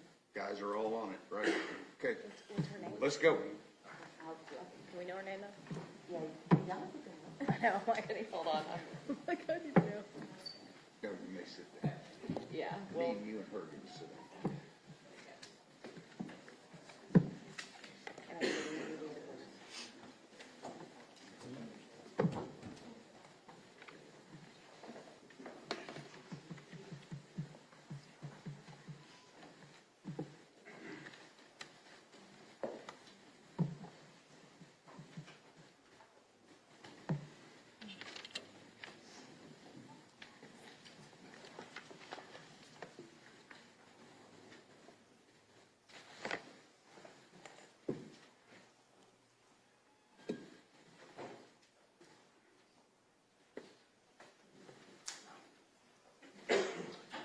All right, everyone may be seated. We are ready to proceed. Ladies and gentlemen, this witness has been previously sworn to testify truthfully. Ms. Sanders? Yes, Your Honor.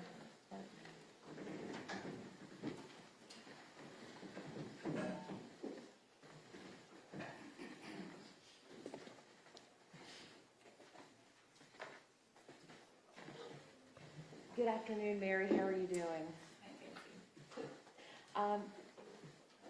Mary, we have agreed that we will call you by your first name. Is that okay?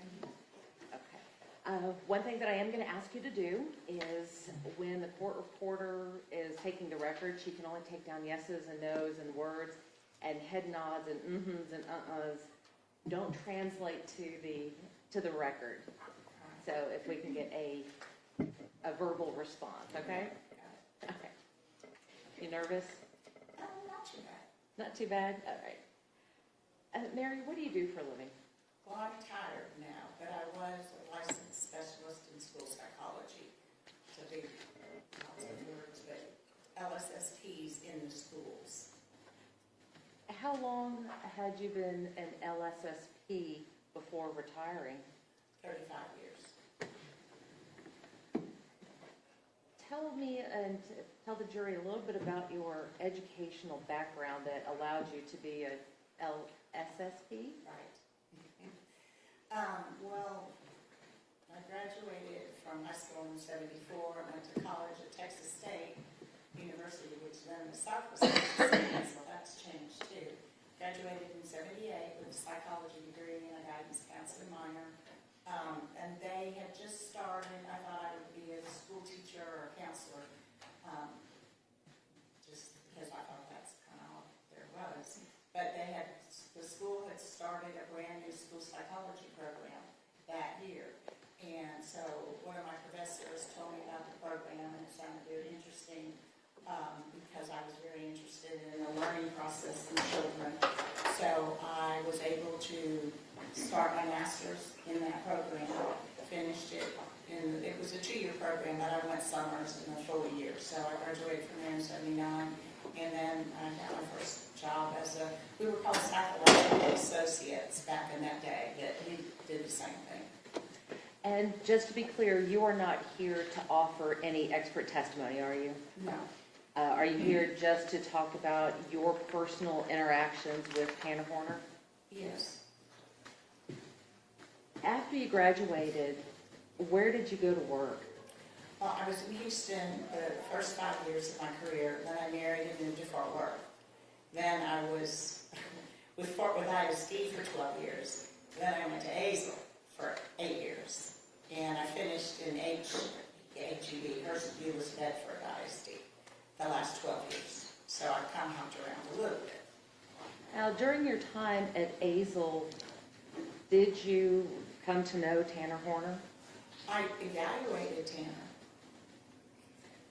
And during your time in the school districts at large, did you have to deal with students who had been diagnosed with Asperger's or autism? A lot in the last 12 years. Now, back in the Azle days or the school district before that, there wasn't a lot of high-functioning autism talked about or really identified at that time. Azle was a smaller school district. I'm sorry, I'm doing the wrong thing. You're fine, you're fine. So my memory of testing students on the spectrum, they were typically more severe students, more severe behaviors. Tanner was more unique because he...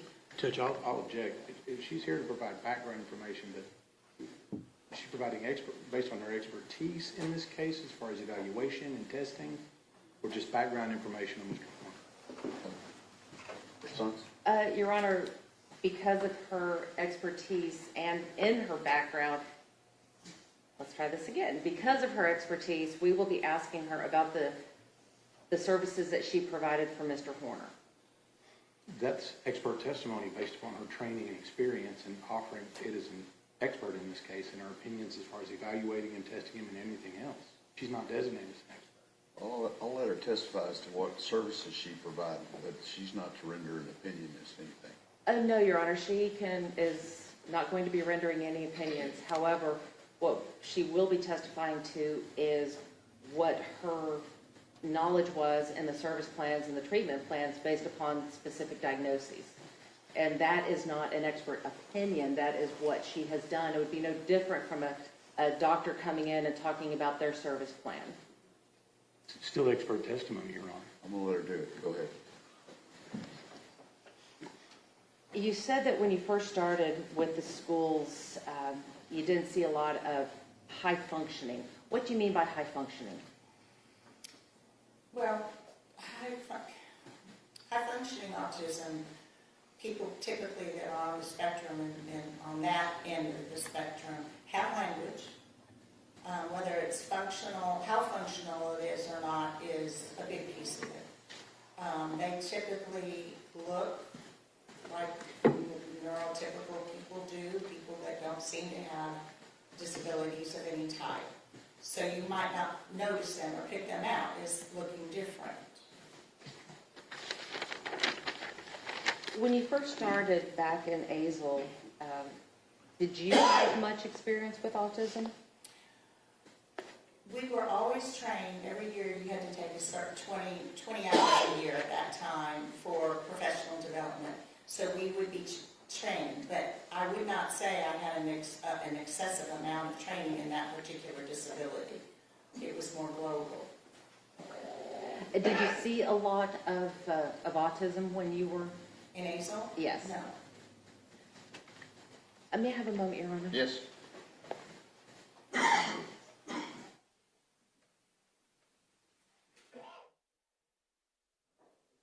apologies.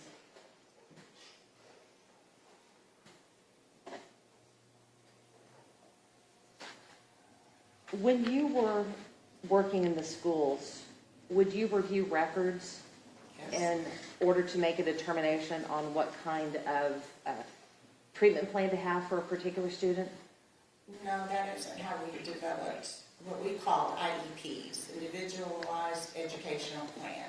We would review records before our assessment, so we had some basic information about a particular student. Okay, so tell me about that.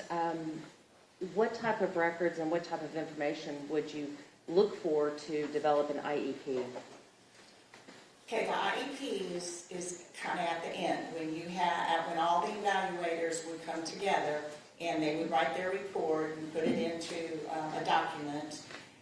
Then then the art committee would get together. The art committee is when you, after you do, all the school people do their assessments, you come together for this one final meeting and you present the information to the parents and the teachers, and it's called an art committee, annual review and dismissal.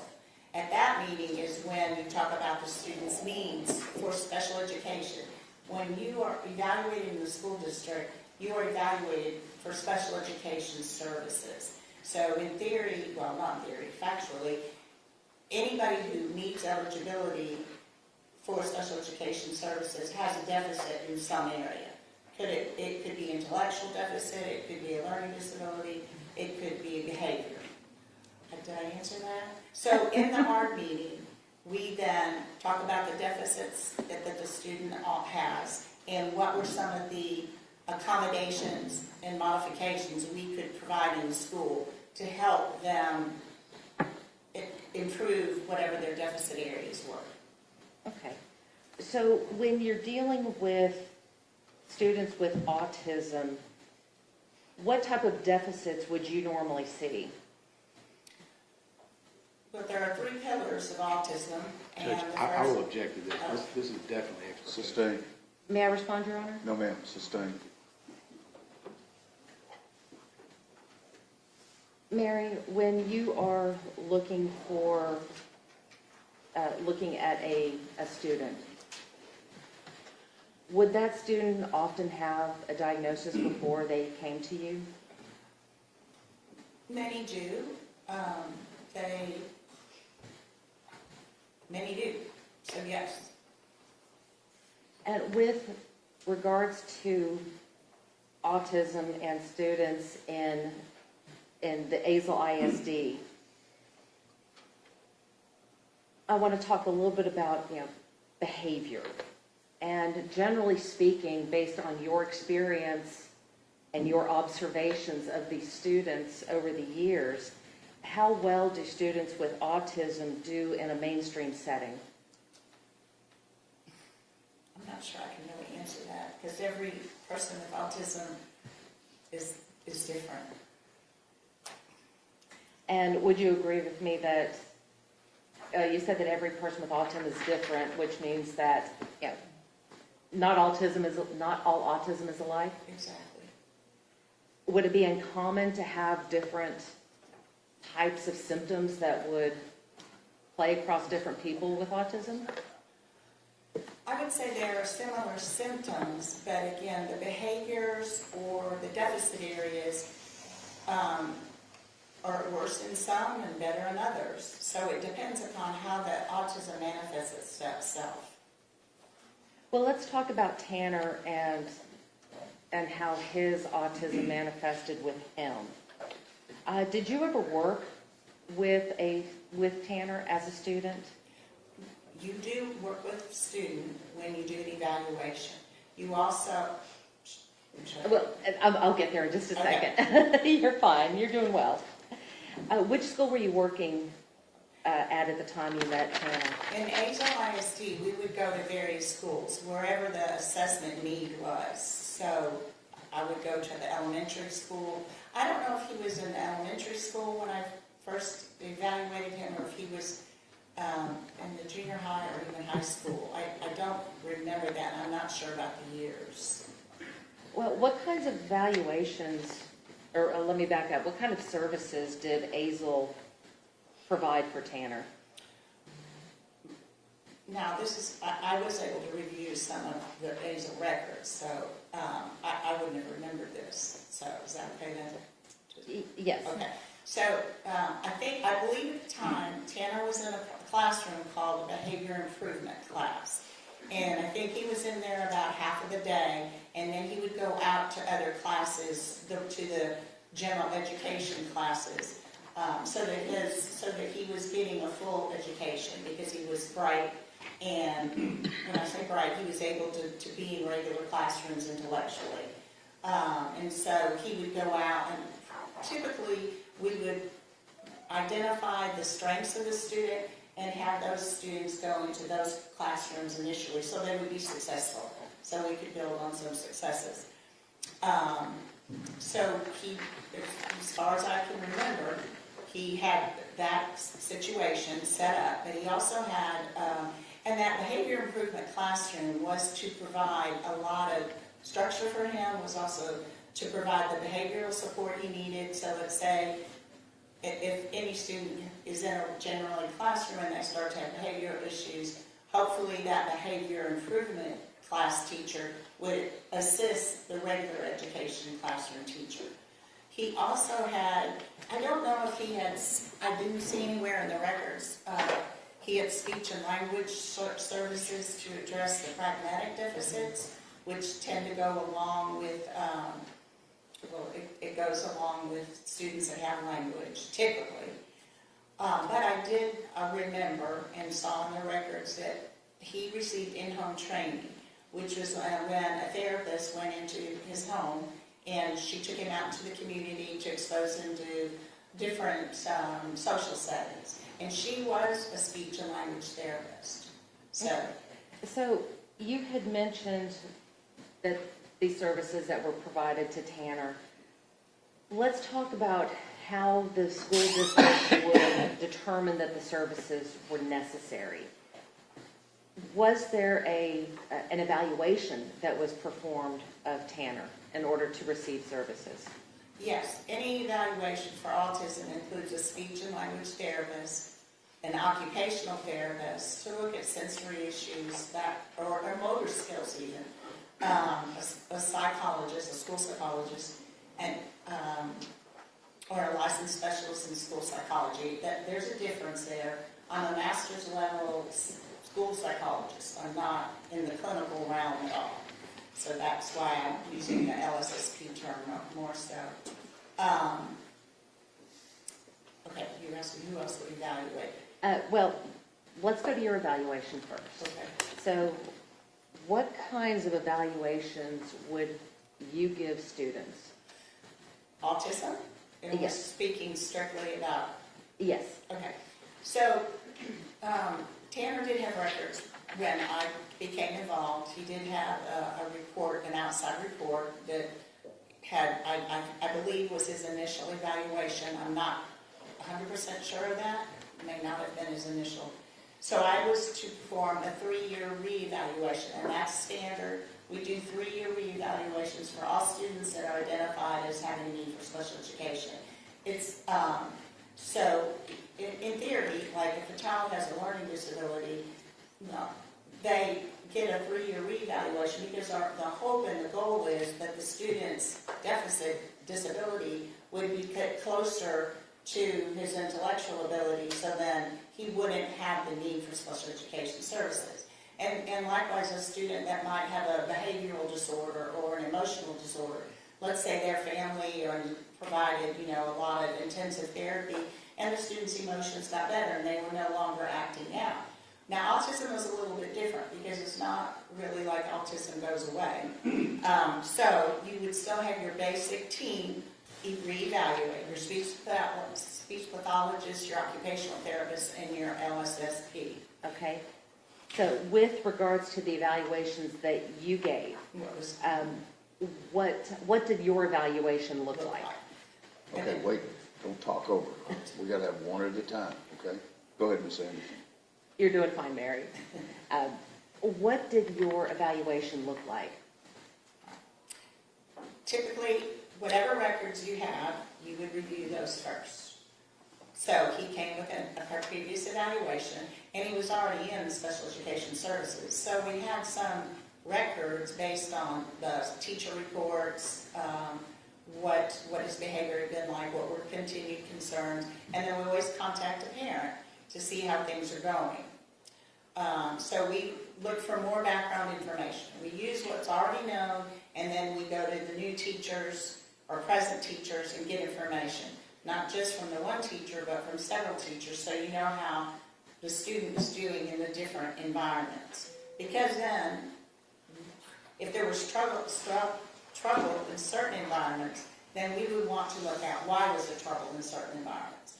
So you try to get a good sampling, and then it involves observations. What do you mean by observations? Observing the student? In the classrooms. So we would actually go into the different classrooms and observe the student, see what their interactions were like, and add that to the report. Then, And I had one follow-up question with that. Was it just in the classrooms that you did the observations, or did you observe them in any other aspect in the school? that's a good question. Lunch is often a place where students are observed. Physical education, but it's a classroom, I guess. That's another, and outside, recess is a very big one where we like to observe students' interactions. Why is it important to observe interactions in the in the lunchroom or at recess? There's less structure, and the students can really relate in a more normal environment than like a typical peer would do. So you want to just see simple things like, do they have good motor skills? Are they running, with a good gait? Are they uncoordinated? Are they standing off by themselves? Or are they interacting with anybody? And if they do interact with somebody, what does that look like? Does it look friendly? I mean, you can't hear them. I mean, I'm not like, well, you're not right on top of them. But you want to get a sense of, is there some sense of cooperation or, I don't want to say friendship, because friendship is different, but some sense of the ability to be with others in a positive way. Did y'all have any, do any independent testing or anything like that? The actual testing, the speech and language therapist always pulls a student and does an individual. Occupational therapy pulls and does an individual. The school psychologist typically pulls and does an individual. But that looks a little different with a student that has language, because it opens up a lot of more options for you to use. We often use rating scales, or you would ask questions and the student would rate how that made him feel, like, oh, it made him a little happy, a little not happy, or very unhappy. And those kinds of things. And we would use things called incomplete sentence stems, where you read the first part of a sentence and then you have them fill it in with their words, so that we could kind of get a sense of kind of what's on the top of their memories or their brain, or how they look at the world and how they're relating to it through their answers. So, and with regards to all of these evaluations, do you ever have any one-on-one with the student and discuss their behavioral issues with them? Sometimes. You don't always, in my position, sometimes I would, but not always. It depends, again, what you're looking for, what you're trying to elicit or get a clearer understanding of. There are a couple of very standardized assessment tools that we use also for autism. One is called the ADOS. I do not use that with Tanner. I was not trained at the time to use the ADOS. Did you have any other testing that you did with Tanner? I did all verbal. It was all of a verbal interview format, besides the interviewing of teachers, parents, or grandmother. It was the grandmother interview, and doing the observations. So it sounds like this is a pretty intense evaluation. It's not just, a couple hours here and you're done. Sounds like it takes a long time to actually do a complete evaluation. It does. Typically speaking, how long does it take to finish this evaluation? A really good question, but you really can't answer it. Some that are pretty easy can take, haven't thought of that in a long time. 10 hours versus 30 hours. I mean, it just really varies. Mary, I want to talk to you now specifically about Tanner. What kind of evaluation were you doing for Tanner? I was providing a 3-year reevaluation looking specifically at autism. Are these 3-year reviews different from the initial assessments? They may be a little less comprehensive. Would you still have had the one-on-one time with him? Yes. Would you still have used the question and answers that you talked about? Yes. Would you still have done the student observation? Yes. Would you still have spoken with any of the collateral witnesses?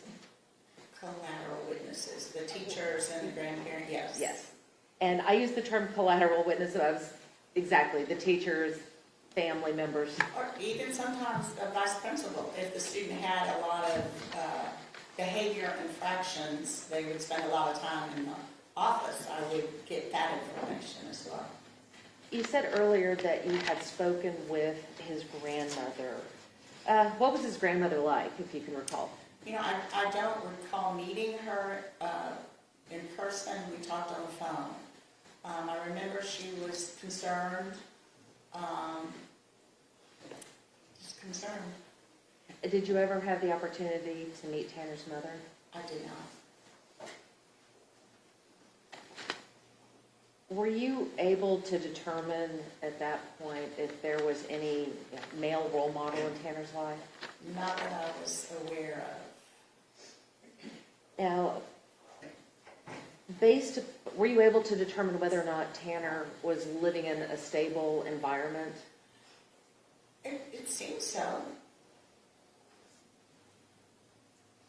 Now, in preparing for evaluations, you had mentioned that evaluators are able to review records. Mm-hmm. What kind of records do you review? I know that you had mentioned IEPs and ARDs, but what other records would you review? Well, I know in Tanner's case, I believe his initial evaluation was done by Child Study Center, so that's where I would have started. Okay. And then I would have looked at recent teacher reports and kind of started from there.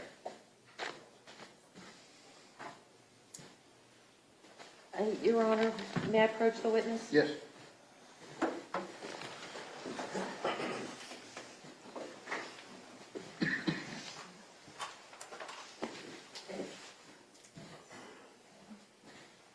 Mary, I'm going to hand you what has been admitted into evidence as defense exhibit number 69. I'm going to ask you a few questions from those. Okay, so do I look at that? Oh, I'll direct you to the page when I get there. Okay. And you're good.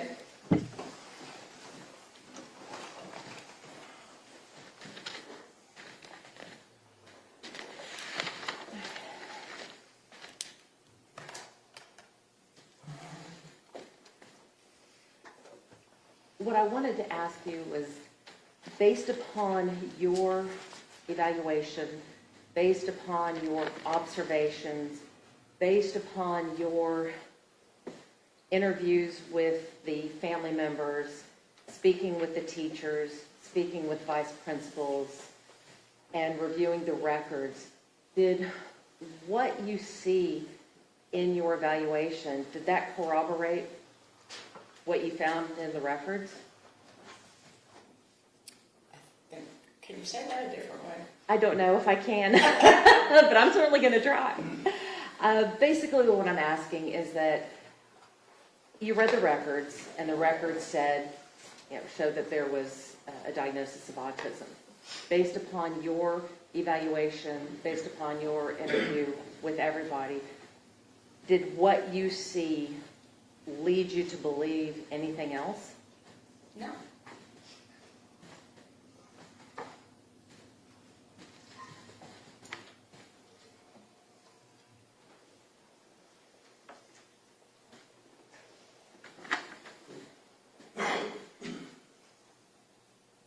Can I get there? Now, Mary, if you would please turn to page 49 of that document.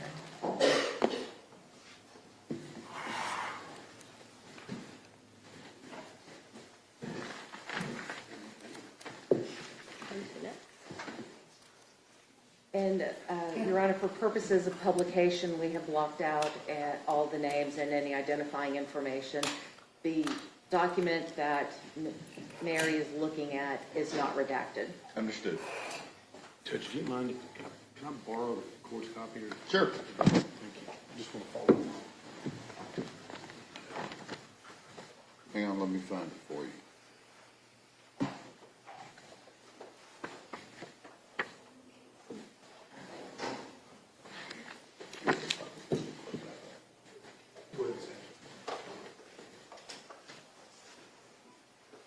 Right. Mary, I want to direct you again to page 49 of, let's see if I can get this.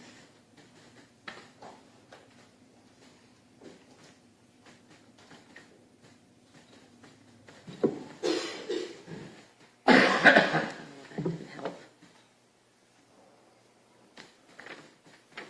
Okay.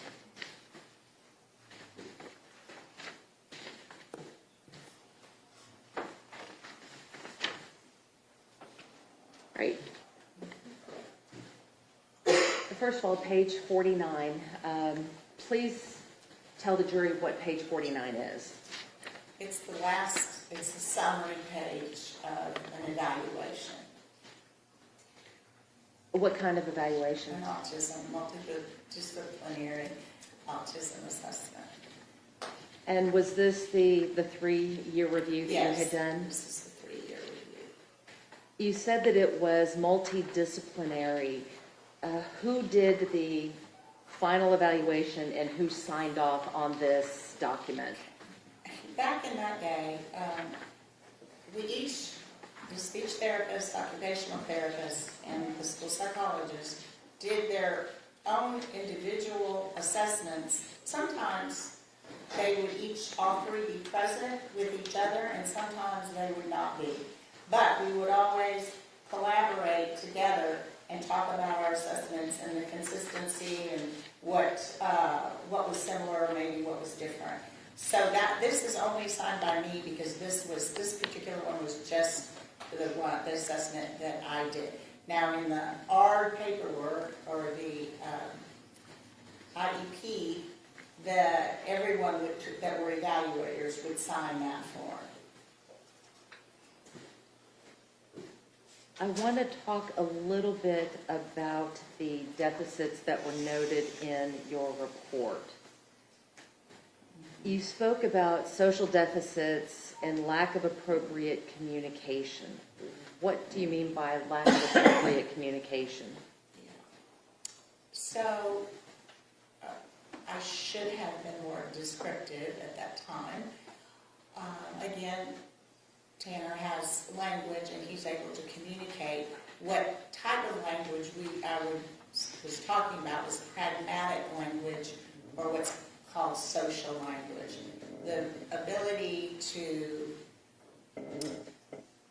understand the meaning behind the words we say, and also to put them in, use contextual clues regarding the environment in which it's used in. So, so colloquialisms or sayings that we might say, like it's raining cats and dogs, a person might take it extremely literally and not think about the other meaning that we are attempting to say when we say things like that. And idioms that are higher level forms of language that are more difficult for people with autism.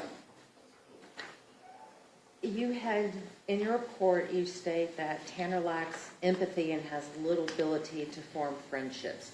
What did you mean by that?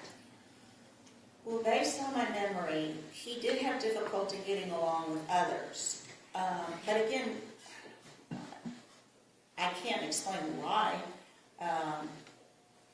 There are many reasons for behavior. Probably I shouldn't say more now. Is that uncommon with someone with autism? It's not uncommon, and I guess I would say it's common, and it's not so much that all people with autism don't get along with others, because some do. Sometimes it's more limited with others, sometimes it looks a little bit different. It's just, there's a difference. When we talk about empathy, what does that mean? Empathy is the ability to feel something else that someone else is going through, to understand it through their eyes. Is there a difference between empathy and sympathy?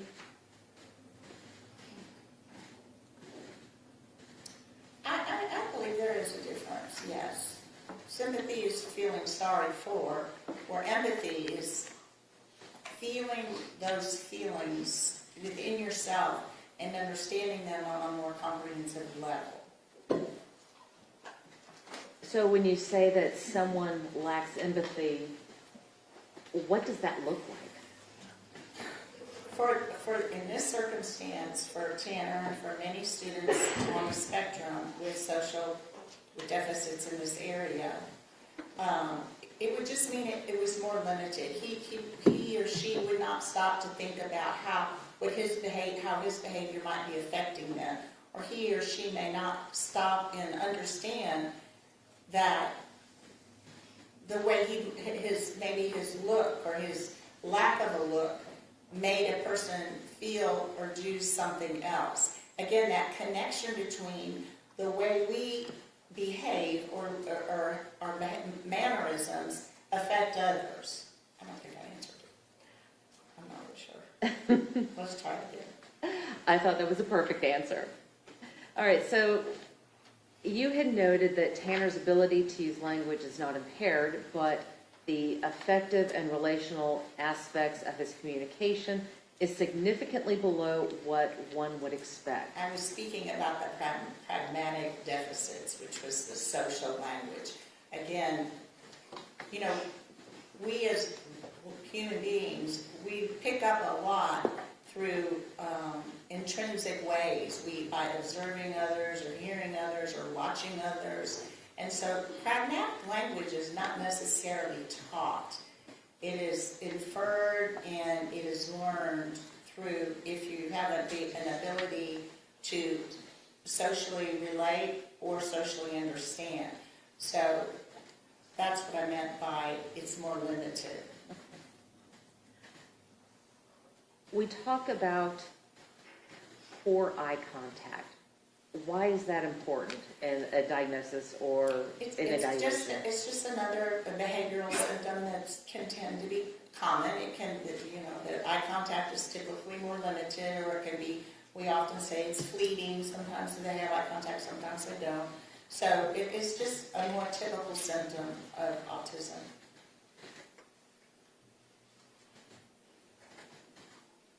You had also noted that Tanner has possibly a sensory issue, especially in the area of his own personal hygiene needs.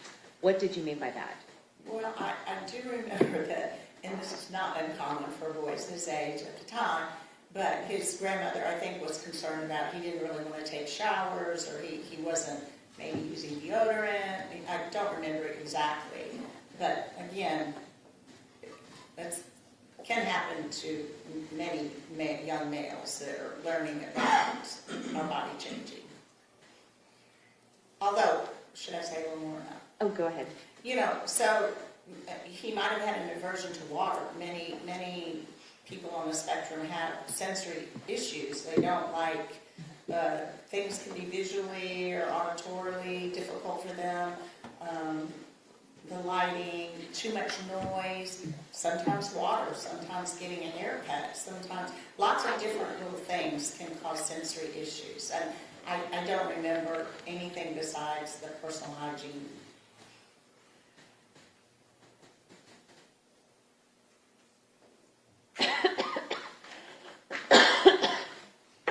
You note that Tanner is very rigid about change.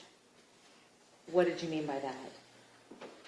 Again, that's a fairly common symptom. I wish I had put more explanation about that. But transitions, changing from even classroom to classroom, or maybe from doing a preferred activity to a non-preferred activity. In schools that happens a lot because teachers are constantly having to change whatever they're trying to teach at the moment.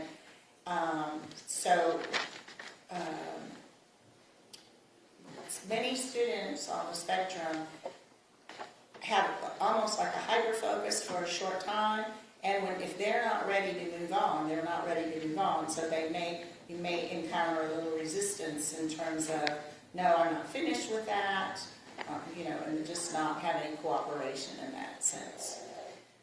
Now, with regard to the sensory issues,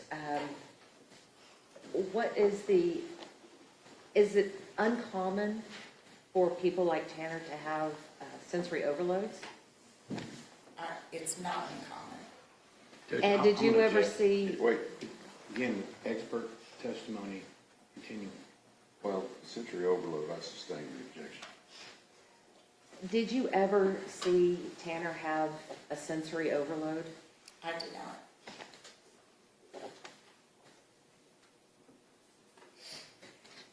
Now, based upon your evaluation, you had noted that Tanner continues to exhibit a mild form of Asperger's disorder. What do you mean by mild? Well, first of all, now we don't call it Asperger's. That was changed. It's just part of autism. And now it is categorized by the severity level, 3 levels of severity. And so Tanner's severity would have been 1. Now, at that time, his severity level was like a 1 because he was able to function in a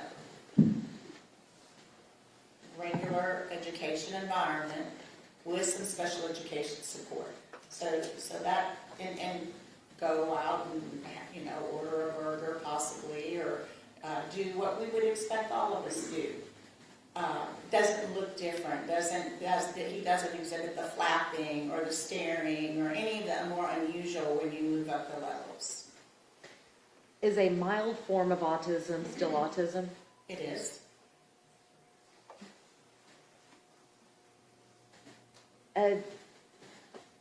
To your knowledge, do the school districts still use the terms mild, moderate, and No.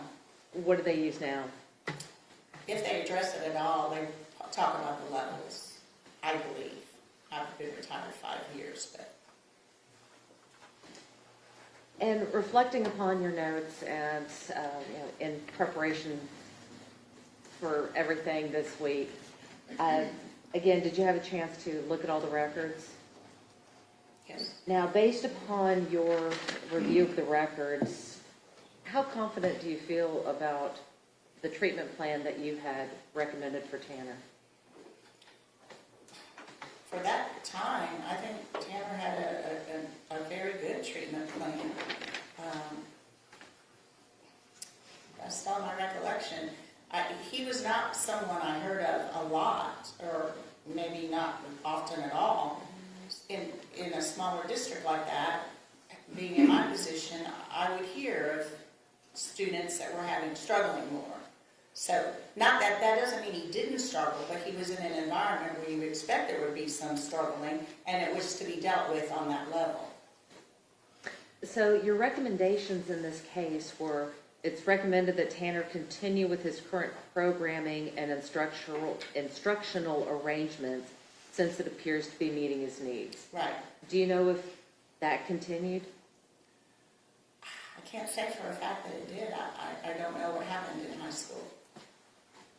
And you also had noted that you felt that Tanner would benefit from ongoing training of adaptive social skills and problem-solving strategies for peer interactions. Why did you make that recommendation? Because he had a lot of difficulty getting along with other students, other peers. He was better with adults, although there was some argumentativeness. But again, that was more in the classroom when he was dealing with probably doing things he didn't really want to do. Did you ever see him get aggressive? I did not ever see that, no. Was it ever noted in any of the documents that you reviewed from the school district that he ever became aggressive? Well, I did notice that one of his goals was to decrease temper tantrums. I'm trying to think. There might have been something said about decreased aggression, but it wasn't clearly defined what that looked like. You had mentioned overload, and you just mentioned tantrums. Based upon your observations, can those look the same? Overload and tantrums look the same? Can one lead to the other?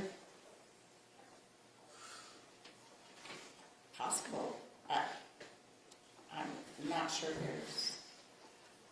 I think probably every person with autism handles it in their own unique ways. Again, one size doesn't fit all with autism, One does size it? does not fit all.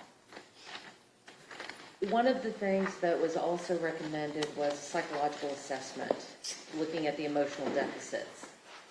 Why would you recommend a psychological assessment? Good question. I wondered that too, but then I remember that I probably wanted more information about him emotionally. I knew there were struggles emotionally, but I didn't really understand the why.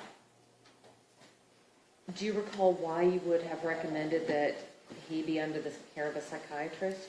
Well, for medication management, because typically, I mean, you can get it from a regular medical doctor, but many medical doctors are not comfortable prescribing medications for children and or to students on the autism spectrum. So that's why I felt like a psychiatrist would have been a better caregiver.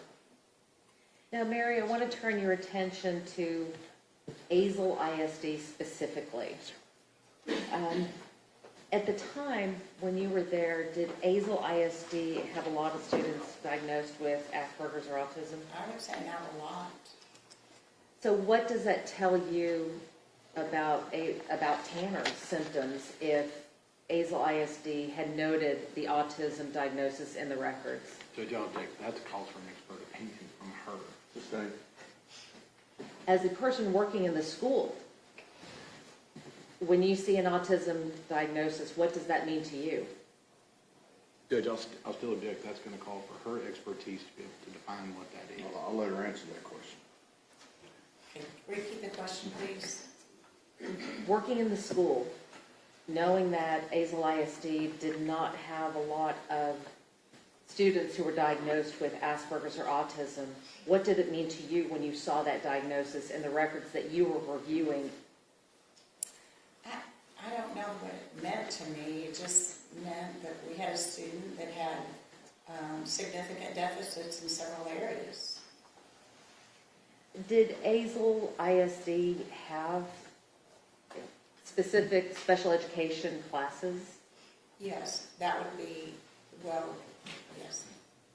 And were there any special education accommodations that Tanner received while in Azle? I'm sure there were, but I don't have that in the records and I don't remember it. Now, you had mentioned something earlier about in-home training. Right, To your recollection, did Tanner receive in-home training? he did. You also had mentioned, and I think I have this right, the behavioral classroom? Behavior, we call it then, we call something different. Behavior improvement class. Is that what they refer to as BIC? Yes. Okay. What is BIC? Well, What does that look like? Sorry, let me see. It is a more restricted environment for a student. Special education provides a range of services. We start with the least restrictive environment. So a student, say, that has a learning disability, they only need assistance in the area of learning. So then they go to what it was called, it may be different now, the resource room teacher. And she would provide additional, help. So then the continuum of services increased all the way up to a self-contained classroom, which is where a student would stay in that classroom all the time. Now, the behavior improvement class was originally a self-contained classroom, but the goal was always to get students to be mainstream, to go out to other course classes, so that eventually they would all be in general education. If their program was successful, they would all be in the general education classrooms. So how does a student who was in BIC transition to a general education classroom? By appropriate behaviors and based on their IEP goals. And so if the IEP goals are met and the behavioral modifications have been successful, then a student can go from that self-contained classroom back to a general? Eventually, it's not a quick system, but yes, usually one class at a time. See, is there success? There is. Second class is out. Success, yes, there's enough success. And there, and so on. I believe you just used the expression class out. What is class out? It would be a general education class.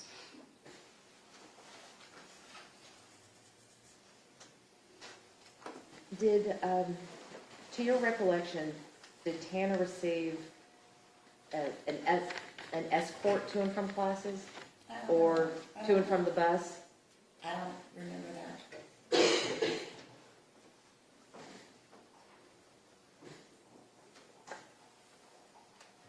Would you consider the big classes?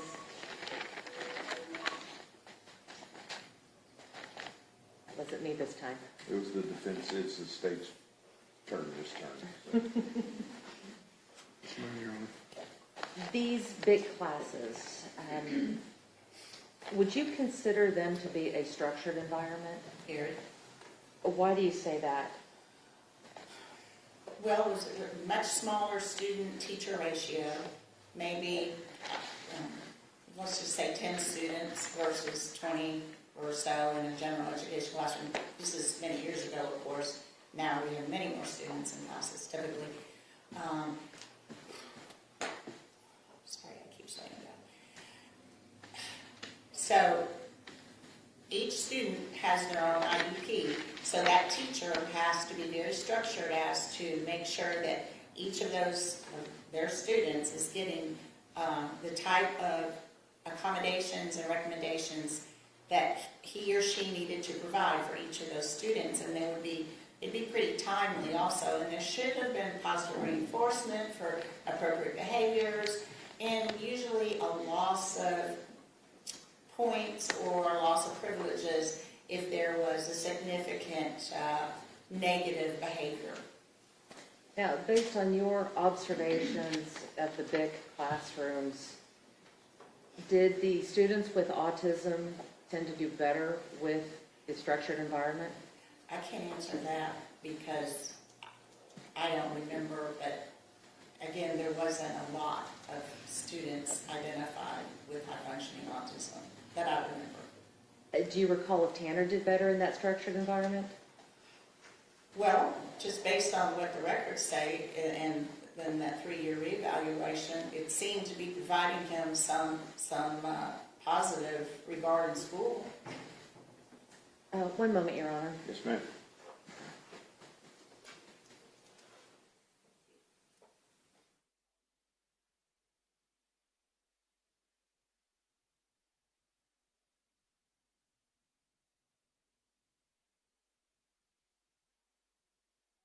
Further, Your Honor. Y'all need a break? Okay. 2:45, 15 minutes.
I'll be late, but I'll bring at least one donut. All right. Oh, you got, yeah, we can cut it up into pieces.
Maybe I'll try to pull that link out, maybe copy that link into a separate email. Well, you know, normally I turn down my ringer, like I'm not turning the volume down normally. This is my alarm clock. You and Lisa on your, it's to deal with that Steve Melton thing. So because he checked Steve Goldman's email, but we're looking for something from online. So I just. You would answer first.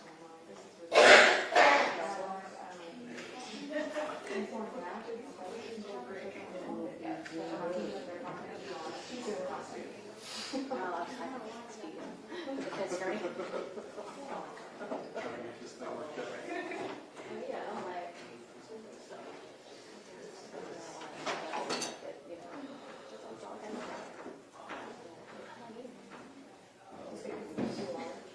I don't know. He's sending us some Dropbox link. Well, that's a problem. I mean, well, maybe you can call my parole because it's an external. Well, I know, and that's why.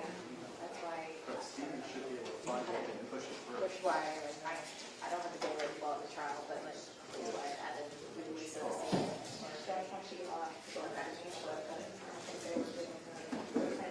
Well, because Steve sent us an email saying, I'm not seeing anything come through delivered to you guys from Steve Strand. It's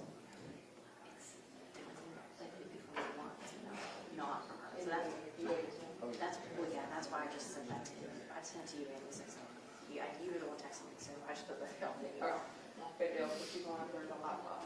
So if she starts texting you and asking questions, that's what that's about. And that's why I put her on there, is because I think we need Steve Melton to check a different email address to see if something got stuck for us. The firewall's easy. You should be able to see anything that comes through. He doesn't have to know specific server. Well, Steve, he's normally got the control. But I know that they've been working on their access all for dispatch too.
Everyone may be seated. We are ready to proceed, Mr. Stanton, cross-examination. Thank you, Your Honor. And I want to thank you for being here today and talking with us about some of this, okay? I'm going to try to keep it pretty brief here. Let me ask you, your extent of your contact with the defendant, Mr. Horner here, is that just to do the evaluation, or did you have other contact with him during that time? Typically, a school psychologist would just go in for an evaluation. Well, I shouldn't say typically. Every district is different. In this circumstance, I would go in for the evaluation, do all the pieces, write up the report, go to the art meeting, and that would be the end of it. Unless there was more reasons brought to my attention that I needed to be involved. And that did not happen in Tanner's case. So you saw him essentially just the one time? Little snapshot. When you say one time, I mean, I did the observations. I mean, it was within a small time frame compared to, a whole school year or anything like that. Yes, ma'am. Let me clarify with that. You saw him which you needed to see him to do this 3-year reevaluation. Exactly. That's correct? Correct. Okay. And that had several parts, and we've talked about that. Right. Okay. And you said that after that, you did all the report, and we've looked at this up here. So as a result of that, the first thing on here is it says he has a mild form of Asperger's disorder, okay? And you said even under current standards, that would be like you say level 1? Is that what you said? I believe it would be level 1. So still mild?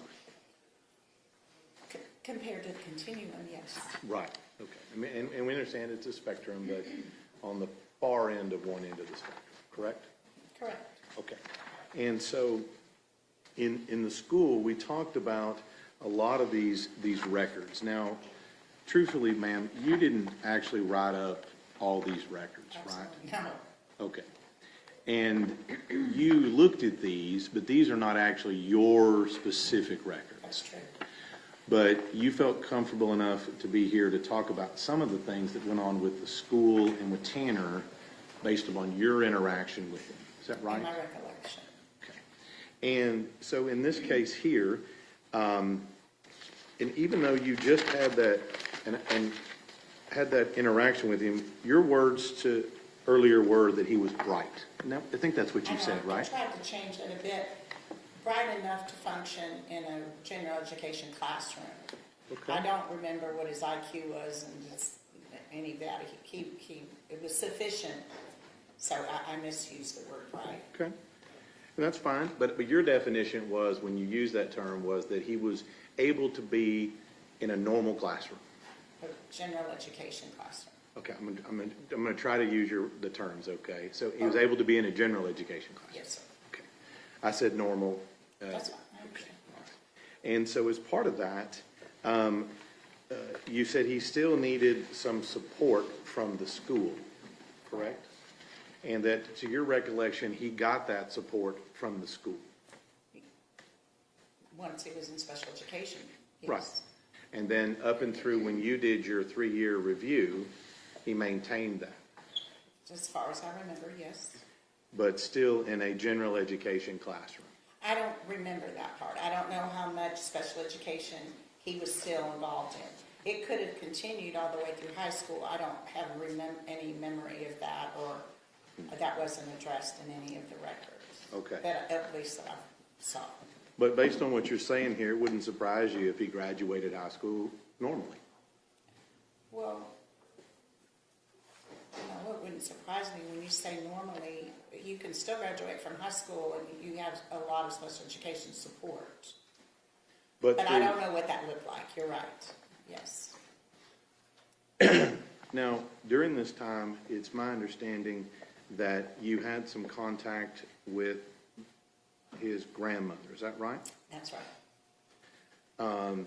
And at that point in time, was that your point of contact for him? With the family. It was. I understood. You want me to? No, go ahead. That his mother was in and out of his life, and that did cause him a lot of the grandmother felt like that was a big trigger for his emotions.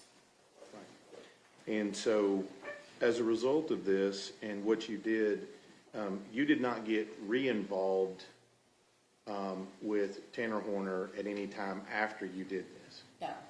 And I think you said that he was, and I'm gonna use one of my terms here, is he really wasn't on your radar in the school. That's true. Okay, because you said there were some kids that you would, I think you said you would hear about. Right. In the office, when we, other evaluators or other special education personnel would say, oh, you need to check on so-and-so, or this teacher might need you to talk with them, it would be that kind of a thing. Right. He wasn't on that. Not that I recall. And so we worked through this. You talked about some of the records here. Do you remember in here, you said he was getting behavior improvement? The class? Yes, he was getting some form of behavior improvement training. They were supposed to be providing social skills supports and training in the behavior improvement classroom. That's part of the program. Okay. And to your knowledge, based on this, was he receiving those services? Based on the program's standards, that's what should have been happening. All right. And then you also said he had additional services outside the home. The in-home training. In addition to whatever he got in school. Correct. And I think you said you didn't remember the details of it, you just remember that he got it. And that I saw the summaries that the provider had written up about how some of the sessions had gone. Okay. All right. And so, all right.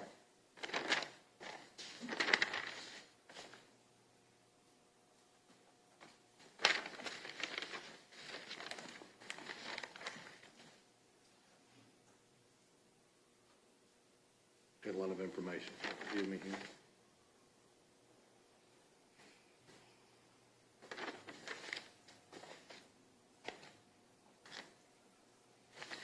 And when you looked at these records, did you note in here that some of the training and information and things he was getting were providing positive improvement for him with regard to his behavior? I don't know that. That's a hard question. I'm assuming it provided some positive direction for him, but it's not a quick fix, any of these deficit areas. So we take a lot of training and repetition. So I'm sorry, I don't quite, maybe restate the question. Okay. Possibly. Well, in some of these records, do you note that whatever training he is getting in his classroom is having positive results? I don't remember seeing anything specifically from the classroom. The notes I remember seeing was from the in-home training. Now, Okay. maybe I didn't, I don't know, miss those Well, let's just notes. talk about that then. So in the in-home training that he was getting, did you note in there that it was having a positive effect on him getting the in-home training? There were times that he had a positive interaction with the in-home trainer when they would go out to the community. There were a couple of times, though, where he had some struggles, such as I believe there was one time when a friend was over or around and they were doing a game, and Tanner's mindset was that the game should be played a certain way, and that wasn't what was happening. So there was frustration level there, and that was one of the skills she was working with. Right. And a lot of the stuff you're seeing here and some of the behavioral issues, they don't all have to be tied to autism, do they? Think about that a second. I would say that things like turn taking and learning to share and learning to cooperate with another, those are skills that are typically, we try to teach our preschoolers that. So essentially by elementary school, we should have a pretty good repertoire of what that looks like, and then you begin to make friendships. I believe that Tanner was late in developing those abilities. I don't want to say skills because I don't know how far he really got developing the skills. based on what services were provided. Because also, may I add one more thing? Go ahead. It's not just the school's responsibility to provide a lot of support for students with autism. The home environment is a big factor as well. Well, and you said that his grandmother was active and communicating with you, correct? Again, for my evaluation, not it wasn't a regular phone call here and there. Well, in all these records, you don't have anything to indicate that she wasn't. Correct, right.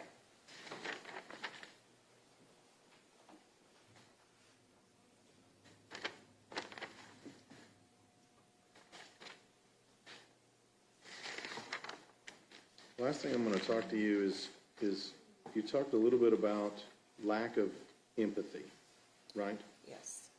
And lack of empathy doesn't always exist in individuals with autism, does it? It looks different. They do. Many people with autism have empathy, but it may look different. So it's not really an all or nothing. It's more of a some do, some don't. But there's other things that could cause that. Personality disorders, oppositional defiant disorder. There's other things that would cause some form of lack of empathy, right? Well, I didn't have knowledge that those were factors that I would need to consider or look at the time. Okay, but you'll agree with me there's other conditions besides autism that could cause that. Can cause trouble with Lack of empathy, if it exists. I agree. So what it, and I just want to summarize here, what it seems like here is that at Azle ISD, they were providing him the services, to the best of your recollection, through the time that you quit seeing him, that he needed at that time, based on your recommendation. Not based on my recommendation, based on that's the law. And they, for him to continue to receive those services, he had to have a need. So there was obviously still a need, so he was still receiving services to some degree. What degree that was, I can't talk about that because I don't know. But at this point in time, he had you doing an evaluation in your capacity. Mm-hmm. He had a speech therapist Should have, working with him. yeah, He had a special classroom working to help him. yes, He had in-home stuff also working to help him. right. And I think you said there was another possible professional in there besides the ones I Well, listed? I mentioned an occupational therapist, but I don't, there's nothing about that in the records, but that's one of the standard assessments typically. It sounds like to me that he had a whole team working for him in school. Is that right? I believe he did. That's a witness, Sean. Redirect, and you may redirect. Thank you, Your Honor. Mary, I just wanted to clarify a few things. When you talk about the evaluation that a school district does for a student, is that a 20-minute check the box and go, or is it an extensive evaluation? Well, every evaluation is different depending upon what you need to provide the data necessary to meet the criterion for the disorder or the disability. So, some are quicker than others. Autism is not typically a quick, easy evaluation. Well, when you do an evaluation for autism, what is it that you're looking for? You're looking for deficits in 3 areas. And what are those 3 areas? First areas, Judge, I'll object. She's again providing expert testimony. She's not been designated as an expert to provide that testimony. All right, objection is overruled, and you have a running objection. Go ahead. You talked about the 3 areas. I What can were those answer. areas? language, social relating, and emotional responses, and then sensory and specialized interests. What is it about those specific areas that why is it important to look for deficits in those areas?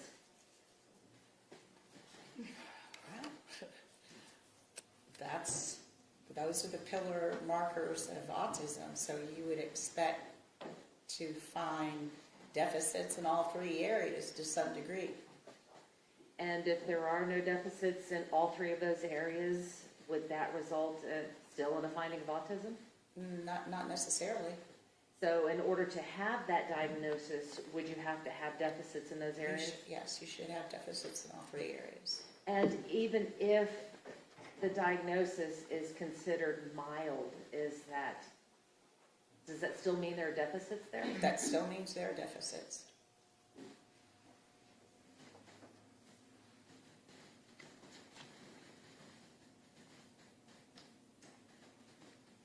When we talk about students with autism, what type of symptoms would you expect to see in those students? Well, again, it's a very wide range depending upon the severity, their intellectual level, how many impairments they have in each of the areas. Having language is a positive thing, but it's more limited. So you might not see as much with that in the language area to the untrained eye, and even the trained eye may have to provide special assessment tools to really get an assessment of how big the deficit is. And that's where I talk about pragmatic language. Speech therapists work very hard at providing a lot of information for assessments, and I wish we had one of those. I'd be curious myself about that. The social relating piece and emotional response was obviously a big one for Tanner, because I think the behavior disruption was probably one of the reasons he was initially evaluated back at his very first evaluation. And I don't think he was initially identified until he was about 9. So something was showing up in him that they weren't sure what was going on, and they had this evaluation, and he met all three of the pillars, even the sensory or the special interests. I don't remember what his special interests were, if he had any. So he did meet that eligibility. So there was something going on that was significant enough that he did meet that criteria, and not until he was 9. But that is not that unusual for people with language. Their behaviors can be misunderstood, and it can look like oppositional defiance, but maybe there's something driving that behavior. Well, let's talk about oppositional defiance. During your evaluation of Tanner, did you diagnose him with oppositional defiance disorder? No. Did you diagnose him with any personality disorder? No, but that was not my task. My task was to look at a 3-year reevaluation specifically for autism. If you had seen anything that could lead to a diagnosis of ODD or personality disorder, is that something that you would have noted? Yes, if I saw anything that led me to believe it wasn't autism, but also some of those conditions are not easily identified until the student or a person is a little bit older in life. Oppositional defiant disorder, they're usually consistently oppositional and defiant, not just in this environment and not in that environment. It's a pretty global behavior. So if someone has oppositional defiance disorder, you would tend to see it would be a common occurrence. It would be very common, I believe. I'm not an expert in that disorder. Okay.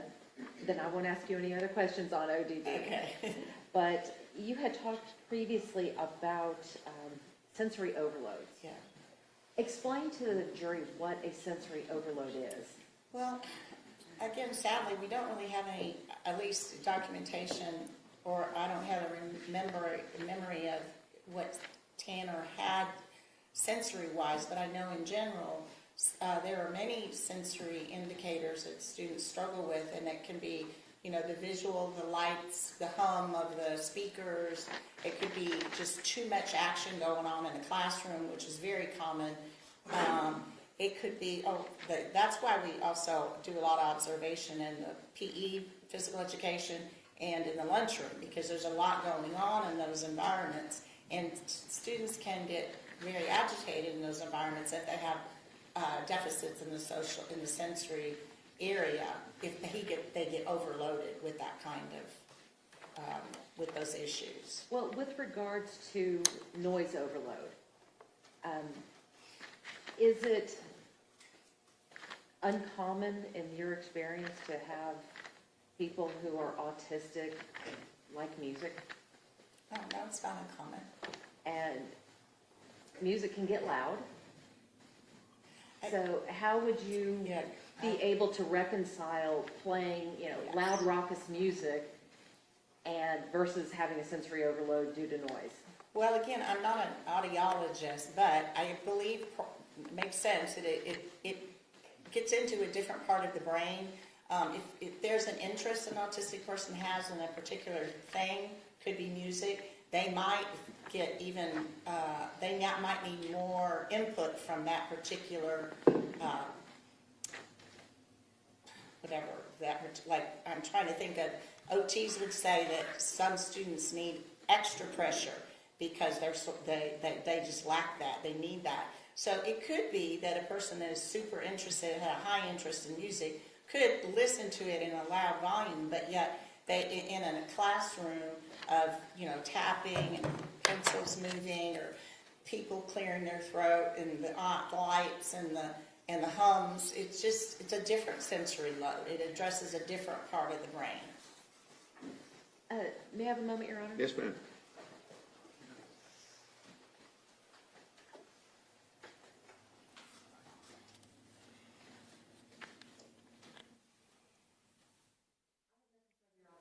Mr. State, and we talked just a little bit about sensory overload here. You're not saying that you didn't test Tanner for that. You don't know anything about if he's affected by that. Right, and that's typically the occupational therapist who looks at sensory issues. And that, you said, it could be things you said within a classroom and things of that nature. Could be in a classroom, could be in the lunchroom, PE room, and the art room. It could be at many places. And you said that's a sensory problem, right? It could be. And he said everything from tapping to noise, maybe someone screaming. Well, someone screaming, you would think would be a little... You would think would create some form of sensory issue. I don't know that I can answer that. I was thinking, focusing on educationally, what would be some sensory issues that would impair him. And the last thing I'm going to ask you about, in the first couple of pages, you've got your records there in front of you, right? Yes. And even as, I'm going to turn you to page, I think it's the fourth page in here. Back in 2002, there's a note even as far back as 2002 where it says behavior reported by parents. You see that on there? Page 4? Yeah, the fourth page, and I think what you have. It's a checklist. Yeah, it looks like this. 10-2-02, behavior assessment intervention plan. Oh, yes, I see it. And it says here, behaviors back in 2002 reported by parents, quick to anger, is that right? Yes. And then also reported by school staff, quick to anger. Yeah, I see that. And then as we flip through these pages, you'll agree with me after your review, there's several indications where that Tanner has indicated even as far back as 2002 that he's got anger issues. Correct.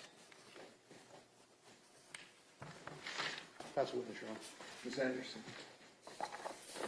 Is it uncommon for people with autism to be quick to anger? Again, every person with autism is different, but I would say it's not uncommon.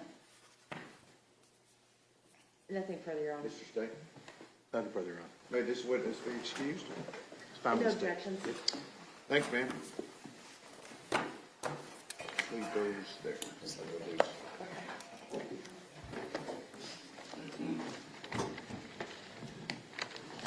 Okay. Okay, I'm gonna do some things with the lawyers that involve the rest of the afternoon, so I'm gonna send you home, okay? We'll see you in the morning, 9 o'clock, okay?